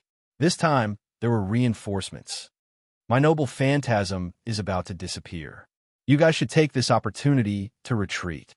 After Leonida finished speaking, his noble phantasm's light barrier began to dim, as if it was reaching its limit. Although there were reinforcements, it was still useless against such a large number of demonic beasts. Once the light barrier was broken, they would fall into the demonic beasts with Leonida. What awaited them was only death. Leonida didn't want Nuwakamaru and Musasobo Benkei to die with him. That was why he wanted Nuwakamaru and Musasobo Benkei to retreat while they could still hold on. "No, Mr. Leonida, we don't need to retreat." Musasobo Benkei said something that confused Leonida. Just as Leonidas was about to ask, something unexpected happened. Countless vines rose from the ground outside the north wall and attacked the demonic beasts' abdomens from below. The demonic beasts didn't even have time to scream before they were torn apart by the vines that were still growing. Whoa! A strange roar echoed throughout the north wall. This is... Leonida was shocked by the sudden appearance of the vines. But soon, Leonida reacted. He had seen these vines before. They were the vines that blocked the demonic beast for the incomplete north wall half a year ago. Although it had been half a year, Leonida still remembered it clearly. He couldn't be wrong. The one who did this must be mythical beast from Baba.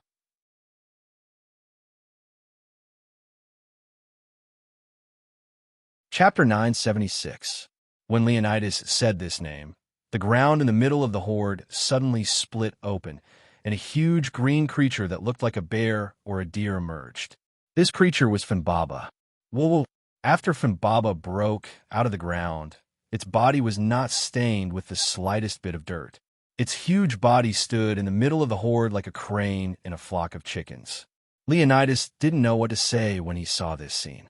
In short, his heart was filled with emotions. This poor monk and Nuwakamaru Sama passed by the abandoned Hyunryong shrine on our way here.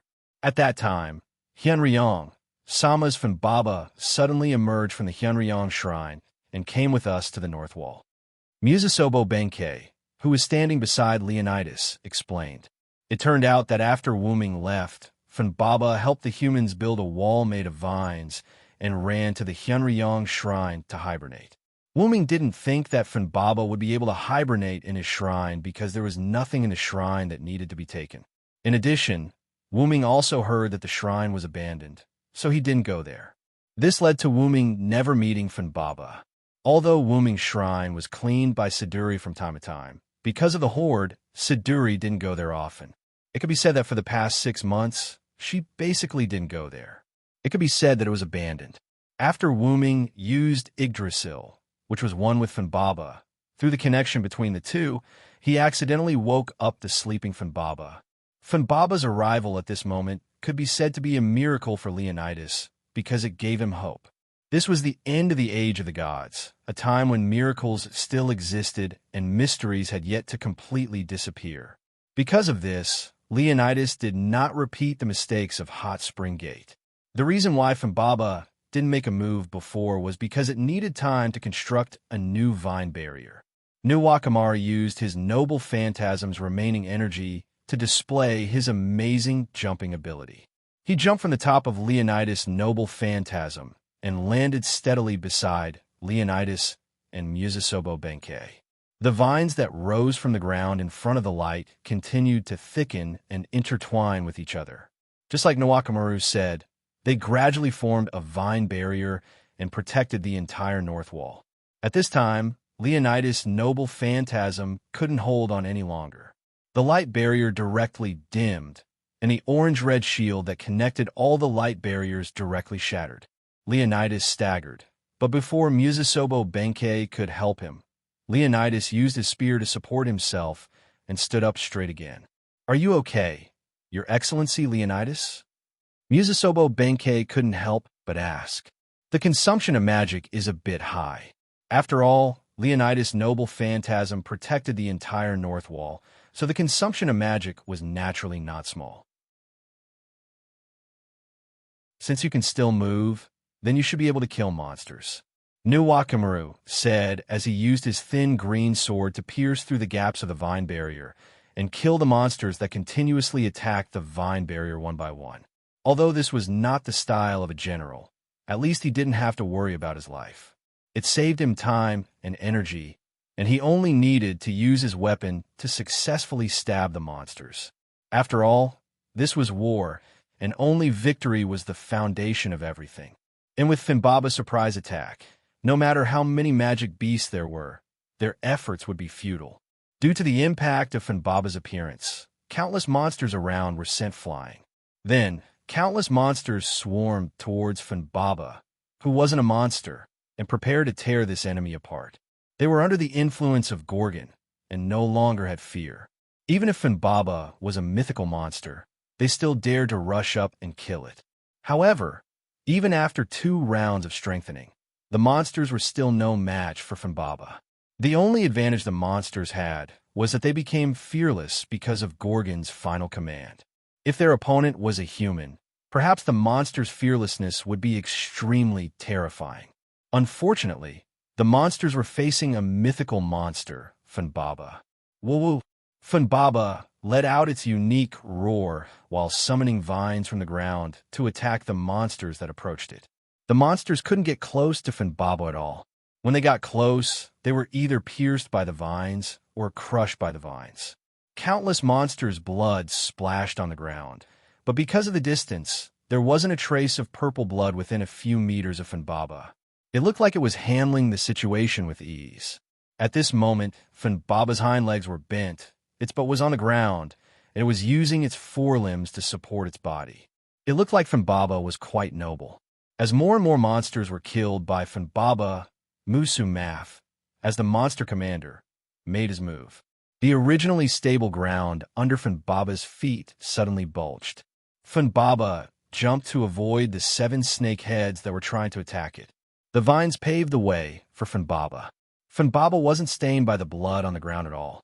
It changed to another place and used the vines to clean up all the monsters there.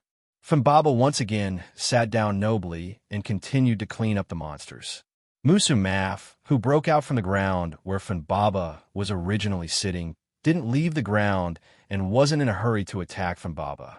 Instead, it slowly retracted the 7 snake heads back into the ground and hid again. Although Maf was affected by Gorgon, it was different from the mass-produced monsters. It didn't fall into a fanatical state where it didn't fear death. In other words, it could still use its brain. This could be seen from the fact that Maf wanted to attack Finbaba from the ground. However, Finbaba was unmoved. It was just a mere Maf who was lucky enough to avoid its vines underground. It was simply not enough to be mentioned in the same breath as Finbaba. It must be known that Finbaba was comparable to the heavenly bull Gugulana. Even if it was facing the real Tiamat, the real Finbaba could contend against it, let alone a mere Maf. In Finbaba's view, at the very least, it should let Gorgon, who had Tiamat's authority, be its opponent. Just as Finbaba thought, Maf, who had sneaked into the ground to prepare another sneak attack, was found and entangled by the vines that Finbaba had arranged underground. The struggling Maf drilled out from the ground. There were several injuries on its body. It seemed that it had suffered a big loss from Finbaba. At this time, Gorgon couldn't stand it anymore. Monsters attacked the north wall.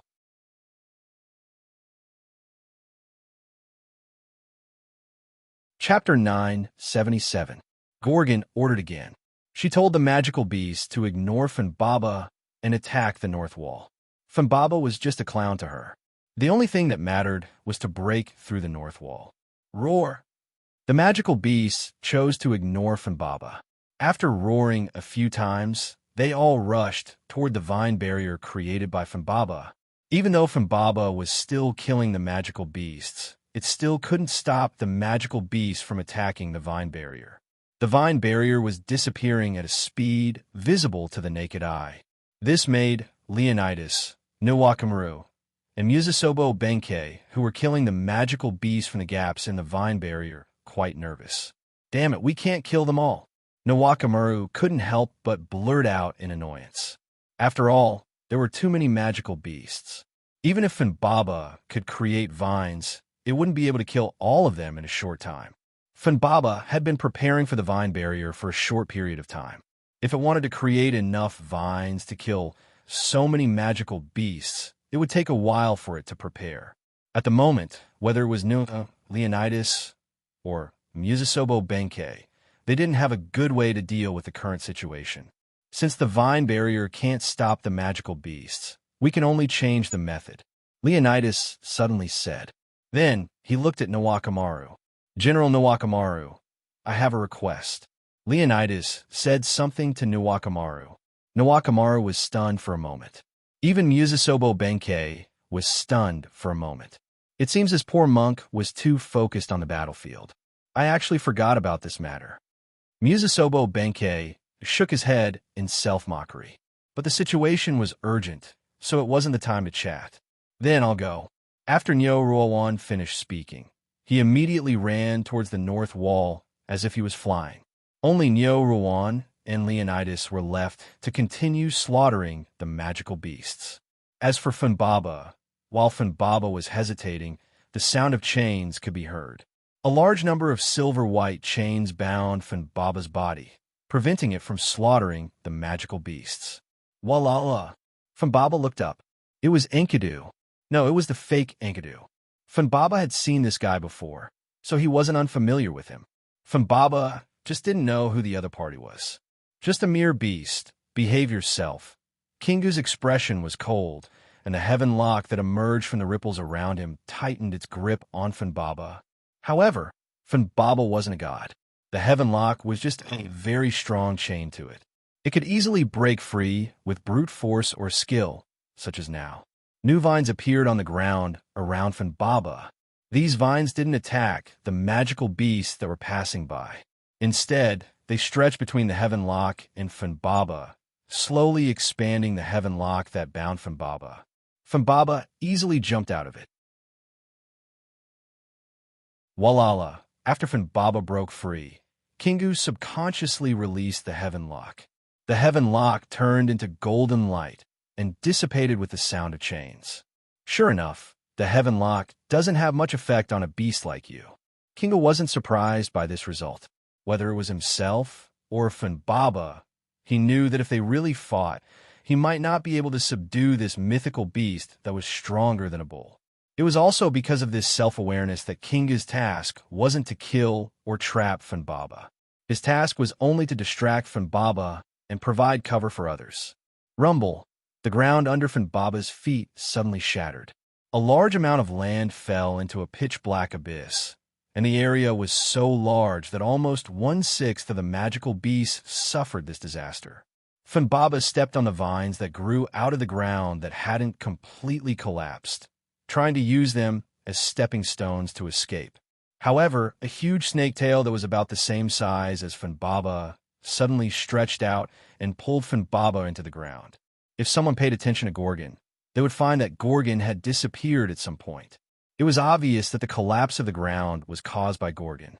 Ignoring the large-scale collapse of the ground, Kingu knew that Funbaba had been dragged into the ground by Gorgon, and Kingu was providing cover for Gorgon. Funbaba was comparable to a bull, and only Gorgon could defeat it. However, Kingu didn't expect that Gorgon would choose to drag Funbaba into the ground. This wasn't a good thing. After all, other than Gorgon, there was another big enemy that was about to arrive. Silver Meteor. Following the release of a powerful noble phantasm, a bright white beam of light with a hint of gold instantly shot from one end of the vine barrier to the other end of the vine barrier in front of the north wall. All the magical beasts that were within a few dozen meters of the vine barrier were all enveloped by this beam of light. Obviously, these magical beasts were as dead as they could be. After all, this was the so-called light cannon. How could the mass-produced magical beasts withstand it? Jingu dared to conclude that this light cannon must have killed more than half of the magical beasts. In addition to the magical beasts that had fallen into the abyss after being attacked indiscriminately by Gorgon, the remaining magical beasts could be said to be the only ones left, who asked the magical beasts to listen to Gorgon's orders and collectively attack the vine barrier. Their gathering together was advantageous for the other party to release his noble phantasm. Among the magical beasts that were affected, only one of the magical beast commanders, Musumafu, survived. Even so, 5 of its heads were broken.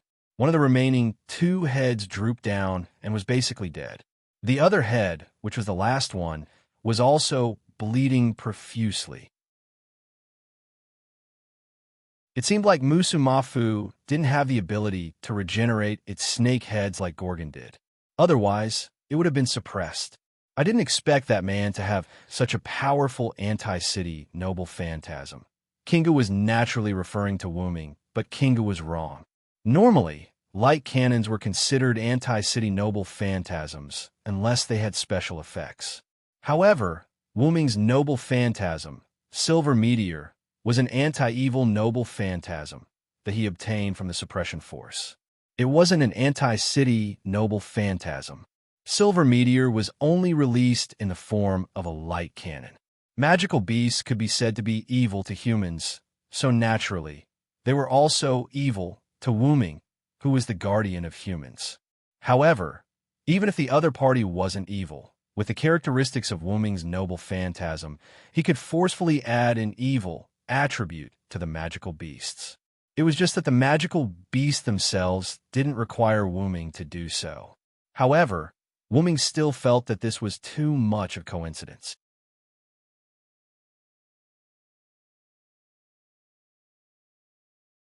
Chapter 978.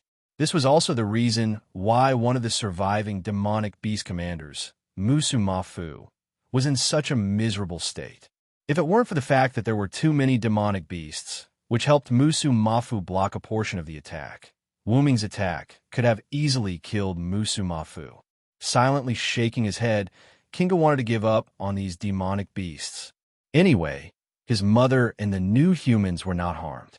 As long as his mother came out, this world would be over. No one could stop his mother. Even that man, in Kinga's opinion, could not stop his mother from destroying Mesopotamia and cleansing the human race. After thinking about this, Kingu focused his eyes and looked in Wuming's direction. His mother was a great enemy, so he had to pay attention to her movements. Moreover, he was so far away, so he shouldn't be affected. With Enkidu's powerful eyesight, Kingu easily saw Wuming in the distance, who was holding a broken lightsaber. Ugh! This made Kingu feel a headache again, and he couldn't help but groan. This made Kinga shocked. He was shocked because he still couldn't get used to facing that man, and the situation seemed to be getting worse. At this moment, Gorgon had run underground. This was really bad. In the distance, Wuming removed Meteor Silver's noble phantasm liberation and gathered the broken lightsaber in his right hand, turning the broken lightsaber back into a bright silver knight sword. After Wuming killed Ba Xiaomu and used the divine blade of salvation to clean up the poison in the surroundings, he must have rushed over from the north wall without stopping. However, because Wuming had already sensed Baba's aura at the north wall, he was not in a hurry. Therefore, Wuming hid himself and went around to the inconspicuous edge of the north wall, ready to act according to the situation. After all, no matter when, the enemy is in the open while I'm in the dark was quite advantageous. Coincidentally, Gorgon made the demonic beasts ignore Baba and attack the vine barrier instead. This gave Wuming an opportunity. When the demonic beasts rushed up to attack the vine barrier, Wuming directly took out the meteor silver that had accompanied him for a long time and directly released its evil noble phantasm, successfully killing most of the demonic beasts.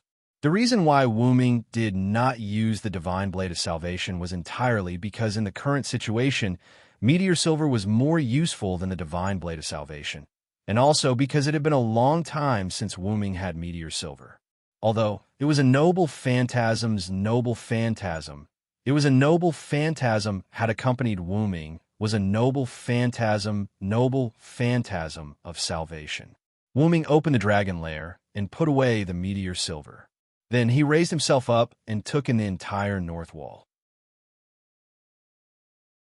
After being affected by Gorgon's attack and being blasted down by Wuming's light cannon, the demons attacking the northern wall were almost completely wiped out. At most, there was only a sixth of their original numbers left and a half-crippled demonic commander. However, even if there were only these demonic beasts left, the number of demonic beasts was still considerable, at least to the humans. However, Wu-ming had already helped them a lot, and it was impossible for him to continue helping them. After all, if the humans were to completely rely on God, Gilgamesh's will of separation between man and God would probably die directly. Therefore, the remaining demonic beasts could only be eliminated by the humans themselves. In addition, Wu-ming had a more important point. Wu-ming saw the fake Enkidu that seemed to be Kingu. Wu-ming had a feeling that the other party must be an extraordinary existence in this singularity. Perhaps the other party was hiding some secrets that Wu-ming did not know about, such as Tiamat. Wu-ming immediately flew towards Enkidu. When Enkidu noticed Wu-ming coming over, he immediately dived into the bottomless abyss that was opened up by Gorgon. Wu-ming stopped above the bottomless abyss, then glanced at Leonidas and Musasobo Benkei, who were protected by vines. After nodding to the two of them, Wu-ming did not hesitate and dived into the abyss. "Let's go, Mr. Bianqing. This place will be broken soon. We should retreat." The vine barrier was consumed by the previous magical beasts. It was estimated that it would not last long. If they continued to stay, then they would be swallowed up by the remaining magical beasts. As they understood before, even if the number of magical beasts was consumed, the number of magical beasts would still pose a threat to humans. However, they could rely on the North Wall to deal with the current number of beasts.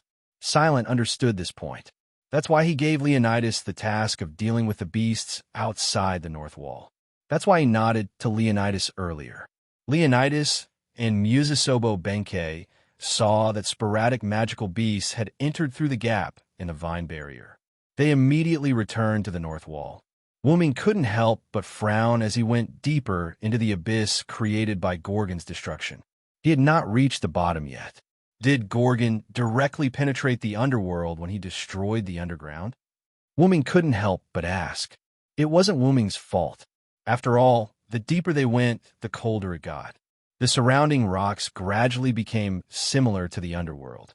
But if that was the case, then Wu-ming had doubts. Why did Ereshkigal move the underworld here? There weren't many underworld that followed Ereshkigal to the Mesopotamia. Most of the land was centered around Kuza city.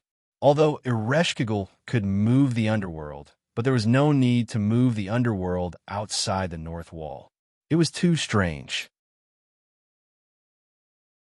The deeper Wu-ming went, the more he felt that this was indeed the underworld, because he saw the spear cages inserted into the ground. There were still sporadic garrulous spirits. It's a little troublesome, although Wu-ming guessed that Ereshkigal was on the side of the humans, but she used the same method as the Quetzalcoatl to cause her to stand on the opposite side of the humans. But, for now, Ereshkigal was still a member of the Three Goddesses Alliance.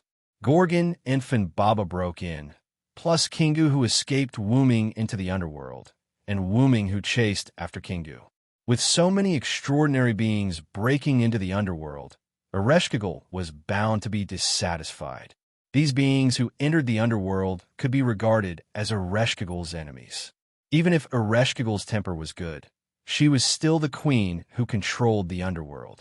More importantly, Gorgon brought people to attack the underworld. Ereshkigal might be angry because of this.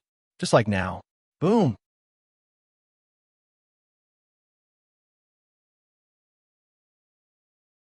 Chapter 979. The violent tremors shook the entire underworld. It was as if the lord of the underworld was enraged. And this angry lord of the underworld could only be Ereshkigal. Sure enough, she's angry. Wu-ming couldn't help but nod. He was right. It was like a person who liked to live alone. If several uninvited guests suddenly broke into this person's house, and they were the kind that fought, if Wu-ming was that person, Wu-ming would definitely be angry. And once a master who had almost perfect absolute power in the home got angry, the consequences were really unimaginable. It was fine if something happened to Gorgon because of Ereshkigal's anger. After all, he was an enemy. Wu-ming's main concern was Funbaba. Funbaba was like a pet to Wu-ming, and also like a partner. The Funbaba that had fused with Yggdrasil was also Wu-ming's weapon. No matter what, Wu-ming could not let anything happen to Funbaba. With this thought in mind, Wu-ming sped up a little. After a while, Wu-ming finally left the long passage and really came to the underworld. Then, He landed on a broken stone pillar. Wu-Ming looked at the dim underworld. It was still the same realm, filled with stone pillars and stone bridges, and it gave people a feeling that it was endless. And such a common scene would make people feel despair and death. The underworld is really full of death everywhere. Wu-Ming couldn't help but sigh. This was the second time Wu-Ming came to the underworld, but Wu-Ming could only say simple and specific words like desolation and death in Wu-Ming's evaluation. After all, no matter who it was, when they saw a world that looked like it was dead, they would have such a feeling. Moreover, because the underworld had not seen the sun all year round. No, it should be because there was no sun since ancient times. Countless death aura filled the entire underworld. If an ordinary living person entered the underworld by mistake, he would probably die in a few minutes. Even Gadotsi, who was equipped with a new magic dress invented by Da Vinci, would not last long. In a sense, preventing living creatures from entering the underworld could be regarded as saving others' lives in disguise. Although there were no living creatures in the underworld, there were many moving objects, such as the garrulous spirit, the soul reaper. Of course, there were also some resentful spirits that had left the spear cage and walked in the underworld because of the disrepair of the spear cage. Moreover, the land of the underworld also had no other landscape except for stones. In the absence of animals, it was even more impossible for plants to exist in the underworld. To be honest, the underworld that did not even have a single flower was a little pitiful. In short, Ereshkigal's spear cage inserted into the ground could be regarded as a unique landscape in the underworld. However, Wu-Ming did not have time to appreciate these landscapes. It was more important to get down to business. Wu-Ming flew quickly toward a place below where the concentration of magic power was obviously different from other places. After crossing a large number of stone bridges, climbing over countless stone pillars, and passing by a few stone platforms, Wu-Ming even bypassed a huge stone pillar that could be called a mountain. Finally, Wu-Ming arrived at his destination. Wu-Ming vaguely saw the figure of Baba on Gorgon. Not only that, but Wu-Ming also vaguely saw the phantom of a huge, garrulous spirit. It seemed to be Ereshkigal. However, because of the death aura in the underworld, it had the effect of interfering with Wu-Ming's vision, making Wu-Ming unable to see clearly. But since he could not see clearly, he would take a closer look. He sped up and broke through the death aura of the underworld. The scene in the deepest part of the underworld was reflected in Wu-Ming's eyes. Then, Wu-Ming could not help but be shocked. This was an extremely desolate and empty sight without the slightest building. There was only desolation and vastness. However, this desolation made this sight seem wider. However, this place was indeed larger than any platform Wu-Ming had seen on the road. It was not a visual error, but Wu-Ming's true judgment.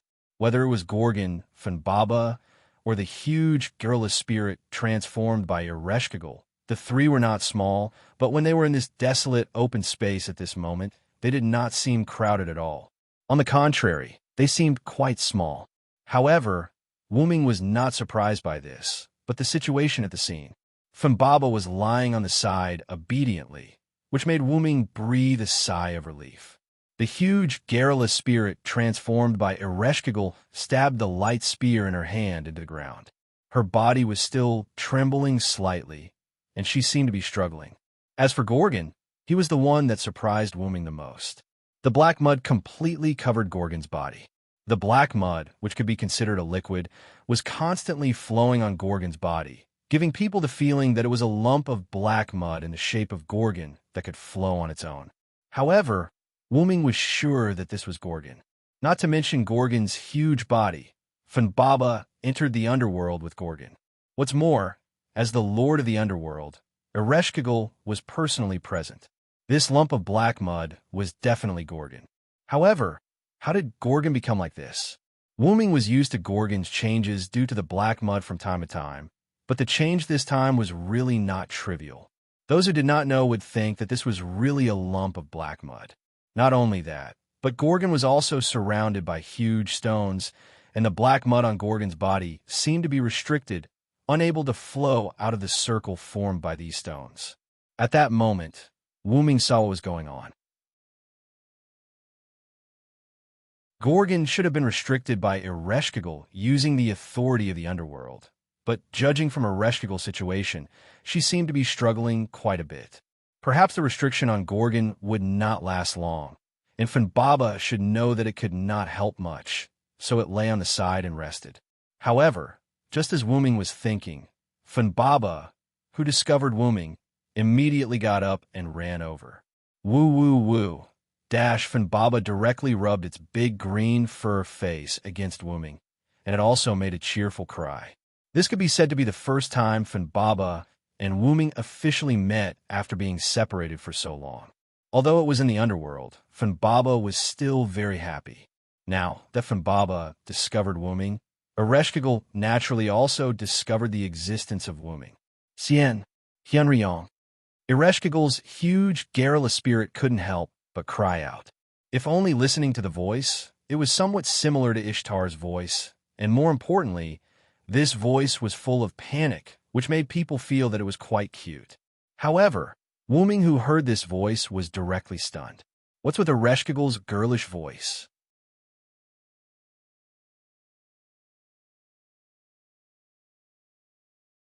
Chapter 980. Ereshkigal, Wuming asked doubtfully, and he couldn't help but raise his eyebrows.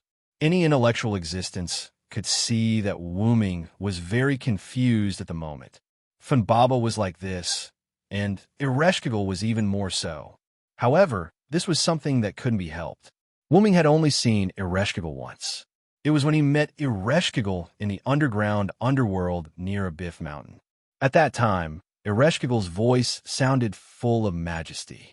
It was completely in line with the titles of the mistress of the underworld and the queen of the garrulous spirit. But the voice that Ereshkigal made just now could be said to be completely different from the voice that Ereshkigal made before. It was like two different people. If Wuming wasn't sure that the other party was indeed Ereshkigal, Wuming suspected that Ereshkigal was disguised by Ishtar. After all, Ereshkigal's voice was too similar to Ishtar's. Ahem. Sure enough, you also came to my underworld, Hyunryong. After hearing Wuming's questioning voice, Ereshkigal immediately adjusted her voice and returned to the previous queen-like way of speaking. Seeing that Ereshkigal changed her voice, Wuming didn't pursue this matter anymore. After all, Funbaba is my partner, and Gorgon is my enemy. I have to come over. As Wuming said, Funbaba rubbed against Wuming again. However, Ereshkigal sneered at this, but not at the relationship between Funbaba and Wuming, but at the uninvited provocation of Wuming and the others. You know, this is my underworld. You can't come in casually, whether it's a human or a god. The last time I let you and the goddess of greed leave was entirely because of your special identity, but this doesn't mean that you can come in my underworld whenever you want. In the blink of an eye, a large amount of mana was released from the garrulous spirit's body, forming a shockwave that caused the surrounding temperature to drop even lower. Aleshki Gale's demeanor as the mistress of the underworld could be said to be vividly displayed. However, Wuming didn't care and even wanted to laugh. However, this made Ereshkigal feel that Wuming was insulting her, so she became even angrier. The temperature of the underworld dropped again and again, and a layer of frost rose on Funbaba's hair. Wuming even felt a trace of coldness. This made Wuming look at Ereshkigal in a new light. But at the same time, Wuming's smile became more intense. However, Wuming's smile was not because of Wuming's arrogance. Wuming was full of smiles because of Ereshkigal. You better save some magic power to deal with Gorgon. As soon as Wuming said this, the huge, garrulous spirit transformed by Ereshkigal couldn't help but tremble. Ereshkigal understood what Wuming meant. He instantly saw her current difficulty. Restraining Gorgon, who was completely stained with black mud at this moment, already made Ereshkigal suffer. For the sake of her face, she diverted some magic power to deal with Wuming. This was a huge burden for Ereshkigal. Adding hail to snow was light. Therefore, Wuming's smile was not mocking Ereshkigal for being half-hearted at this time. Wuming just felt that Ereshkigal was a little like Ishtar. For a long time, Ishtar had made humans worry a lot, but it was only to the extent of worry. Humans did not have hatred for Ishtar. In other words, Ishtar was not an evil god. At best, she was just a good god who kept doing evil. As mentioned before, Ishtar was the mistress of the sky and the most beloved daughter of the gods. Even if there were some reasons that caused Ishtar to start doing evil, those evil were still some evil that was not serious. For example, in the myths, Dumas and Nelgal were tricked by Ishtar into the underworld and paid a certain price. But overall, the two were gods, so the price was nothing. Even if it was more extreme, they could be resurrected after death. Also, Ishtar was humiliated by Gilgamesh and released the Bull of Heaven to wreak havoc on the earth for 7 years, causing the humans in Mesopotamia to have no harvest. But Ishtar only let the Bull of Heaven to wreak havoc on the earth and did not let it kill humans. It could be said that as the mistress of the sky, Ishtar was completely a barbaric princess who often indulged herself, but had a certain level of propriety. Although Ishtar's propriety was very low, in short, in Wu Ming's view, as a god who was the same divinity as Ishtar, but with a different side of divinity, Ereshkigal was not that bad. Ereshkigal's position in the myths was an evil god. She was the ruler of death and corruption, the queen of the underworld who ruled over the underworld. She was an evil god who was feared by humans. Before he met Ereshkigal, Wu Ming originally thought that Ereshkigal was an evil god who was described by the world. But after their last encounter, Wu Ming discovered that Ereshkigal actually loved humans very much. She was just prepared to use methods that the world could not accept to save humans, just like the feathered serpent god. And Ereshkigal's panicked voice to Wu Ming just now exposed some information about Ereshkigal, such as her sternness was fake. Ereshkigal was probably different from how she appeared and the myths that the world spread. Wu Ming felt that Ereshkigal was probably a goddess who was very easy to talk to. Ereshkigal and Ishtar were different sides of the same divinity. Ishtar was the mistress of the sky, a goddess who was in charge of harvest, a goddess who represented life, while Ereshkigal was the mistress of the underworld, a goddess who was in charge of corruption and death, a power that was undoubtedly feared. The powers of the two were opposite to each other to a certain extent. Since that was the case, their personalities might also be opposite. For example, Ishtar was the opposite of not easy to talk to at all and very arrogant, but Ereshkigal became very easy to talk to and kind of people. Wu Ming guessed that the world's fear of Ereshkigal was probably only because Ereshkigal was in charge of death, and Ereshkigal did not defend herself. Therefore, the human understanding of Ereshkigal stopped at a terrifying goddess. But because of this, Ereshkigal, who pretended to be cold and acted like a child in order to maintain the image that the world described, how could Wu Ming not feel gratified, amused, and laughed?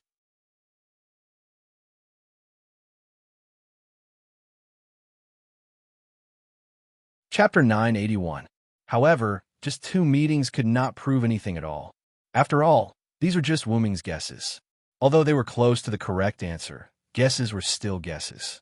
Before obtaining real information and hearing the truth from Ereshkigal, Wu Ming would not make a judgment easily.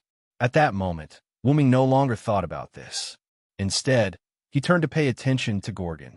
After all, Gorgon was quite attractive at the moment, but this attractive referred to the dangerous aspect. To understand Gorgon's situation, asking the person involved, Ereshkigal, was the most direct and effective way. Therefore, Wu Ming spoke directly. Ereshkigal, before I arrived, what happened to Gorgon? If he wanted to deal with Gorgon, he had to know what happened to him to become like this. If he was not careful, the root of the black mud was likely to flow into the underworld. At this moment, Gorgon was already an accident, and Wu Ming did not want another accident to happen. The giant garrulous spirit transformed by Ereshkigal glanced at Wu Ming. Although its huge skeletal eyes did not have eyeballs, Wu Ming could feel that Ereshkigal was indeed glaring at him, as if to say, "You are really rude." However, Ereshkigal finally told Wu Ming the truth. The battle between Gorgon and Funbaba disturbed the garrulous spirit and affected the peace of the underworld. However, because of the suppression of the underworld, the two were only fighting with brute force, and it did not cause much damage to the underworld. After all, the underworld suppressed divinity. Although Funbaba did not have divinity, it was not a living thing, in a sense after fusing with Yggdrasil, so it would also be suppressed to a certain extent. However, the size of the two was there, and it did not matter if their abilities were suppressed. The result was just as Ereshkigal said. It became a situation of fighting with brute force. After that, I showed up and used the authority of the underworld to suppress Funbaba and Gorgon. Even if the three goddesses alliance was a cooperative relationship on the surface, it was a fact that Gorgon broke into Ereshkigal's territory and started a fight. However, because he did not attack Ereshkigal, Gorgon was not punished by the three goddesses alliance. On the other hand, Ereshkigal used the authority of the underworld to suppress Ereshkigal and did not cause any harm to her. In addition, it was indeed Gorgon who broke into the territory of the other goddesses, so the alliance did not punish Ereshkigal. In this contradictory situation where both sides made mistakes and neither side was wrong, simply put, Gorgon would be suppressed in the underworld, but Ereshkigal could not hurt Gorgon. But for some reason, Gorgon showed signs of resisting the suppression of the underworld. It should be known that any god who entered the underworld would be suppressed, and Ereshkigal was a god who was born to manage the underworld. She was even given the authority to be invincible in the underworld. Therefore, the active suppression personally implemented by Ereshkigal was more absolute than the passive suppression of non-living beings by the underworld. According to what Ereshkigal said, Gorgon and Funbaba fought with brute force. It could be seen that the suppression of the underworld was indeed effective on Gorgon. However, the passive suppression of the underworld was effective on Gorgon, and the active and stronger suppression personally implemented by Ereshkigal on Gorgon was actually resisted by Gorgon. Most importantly, the agreement of the three goddesses alliance was still in place. So how could Gorgon have the ability to resist? Hearing Ereshkigal's words, Wuming could not help but look at the origin black soil that completely covered Gorgon. The only existence that could make Gorgon resist Ereshkigal's authority was the origin black soil. After that, a lot of black matter emerged from Gorgon's body. Not only did it completely envelop Gorgon, but it also directly broke my suppression on Gorgon. Ereshkigal, who said this, had a hint of panic, like a little girl who was pretending to be strong and was about to cry when she encountered an unsolvable problem. Ereshkigal's instantaneous breaking of the suppression made Wuming look at Ereshkigal in shock again. Moreover, this also made Wuming feel that his previous guess was right. However, the huge skeletal face of Ereshkigal, which was transformed into the giant garrulous spirit, did not show any emotion at all. And Ereshkigal probably also realized that she had broken the suppression again, so she quickly adjusted her tone and changed the topic. Ahem, the reason why I can suppress Gorgon now is because I obtained the result at the cost of my divinity, but the effect is still quite forceful. Wuming could not help but be stunned. It turned out that Ereshkigal had used her own divinity as the price to barely suppress Gorgon, and Ereshkigal, who was constantly consuming her divinity, would definitely not be able to hold on for long. This was the reason why Ereshkigal looked like she was struggling. No matter how stupid Ereshkigal was, she could see that this black mud was not something good. If this stuff flowed into the underworld, not to mention the harm it would cause, just cleaning it up would make Ereshkigal vex for a while. The black mud is extremely corrosive. Inanimate objects are basically unaffected, but living objects might be an exception. If you allow the black mud to flow into the underworld, you'd better be prepared to give up on the underworld. Wuming's inanimate objects and living objects naturally referred to inanimate objects and living objects in a broad sense. For example, inanimate objects were the underworld, and living objects were the garrulous spirit. Wuming guessed that the black mud, which came from the same source as him, should also have the ability to ignore rules. It was precisely this ability that made Ereshkigal's suppression ineffective against Gorgon.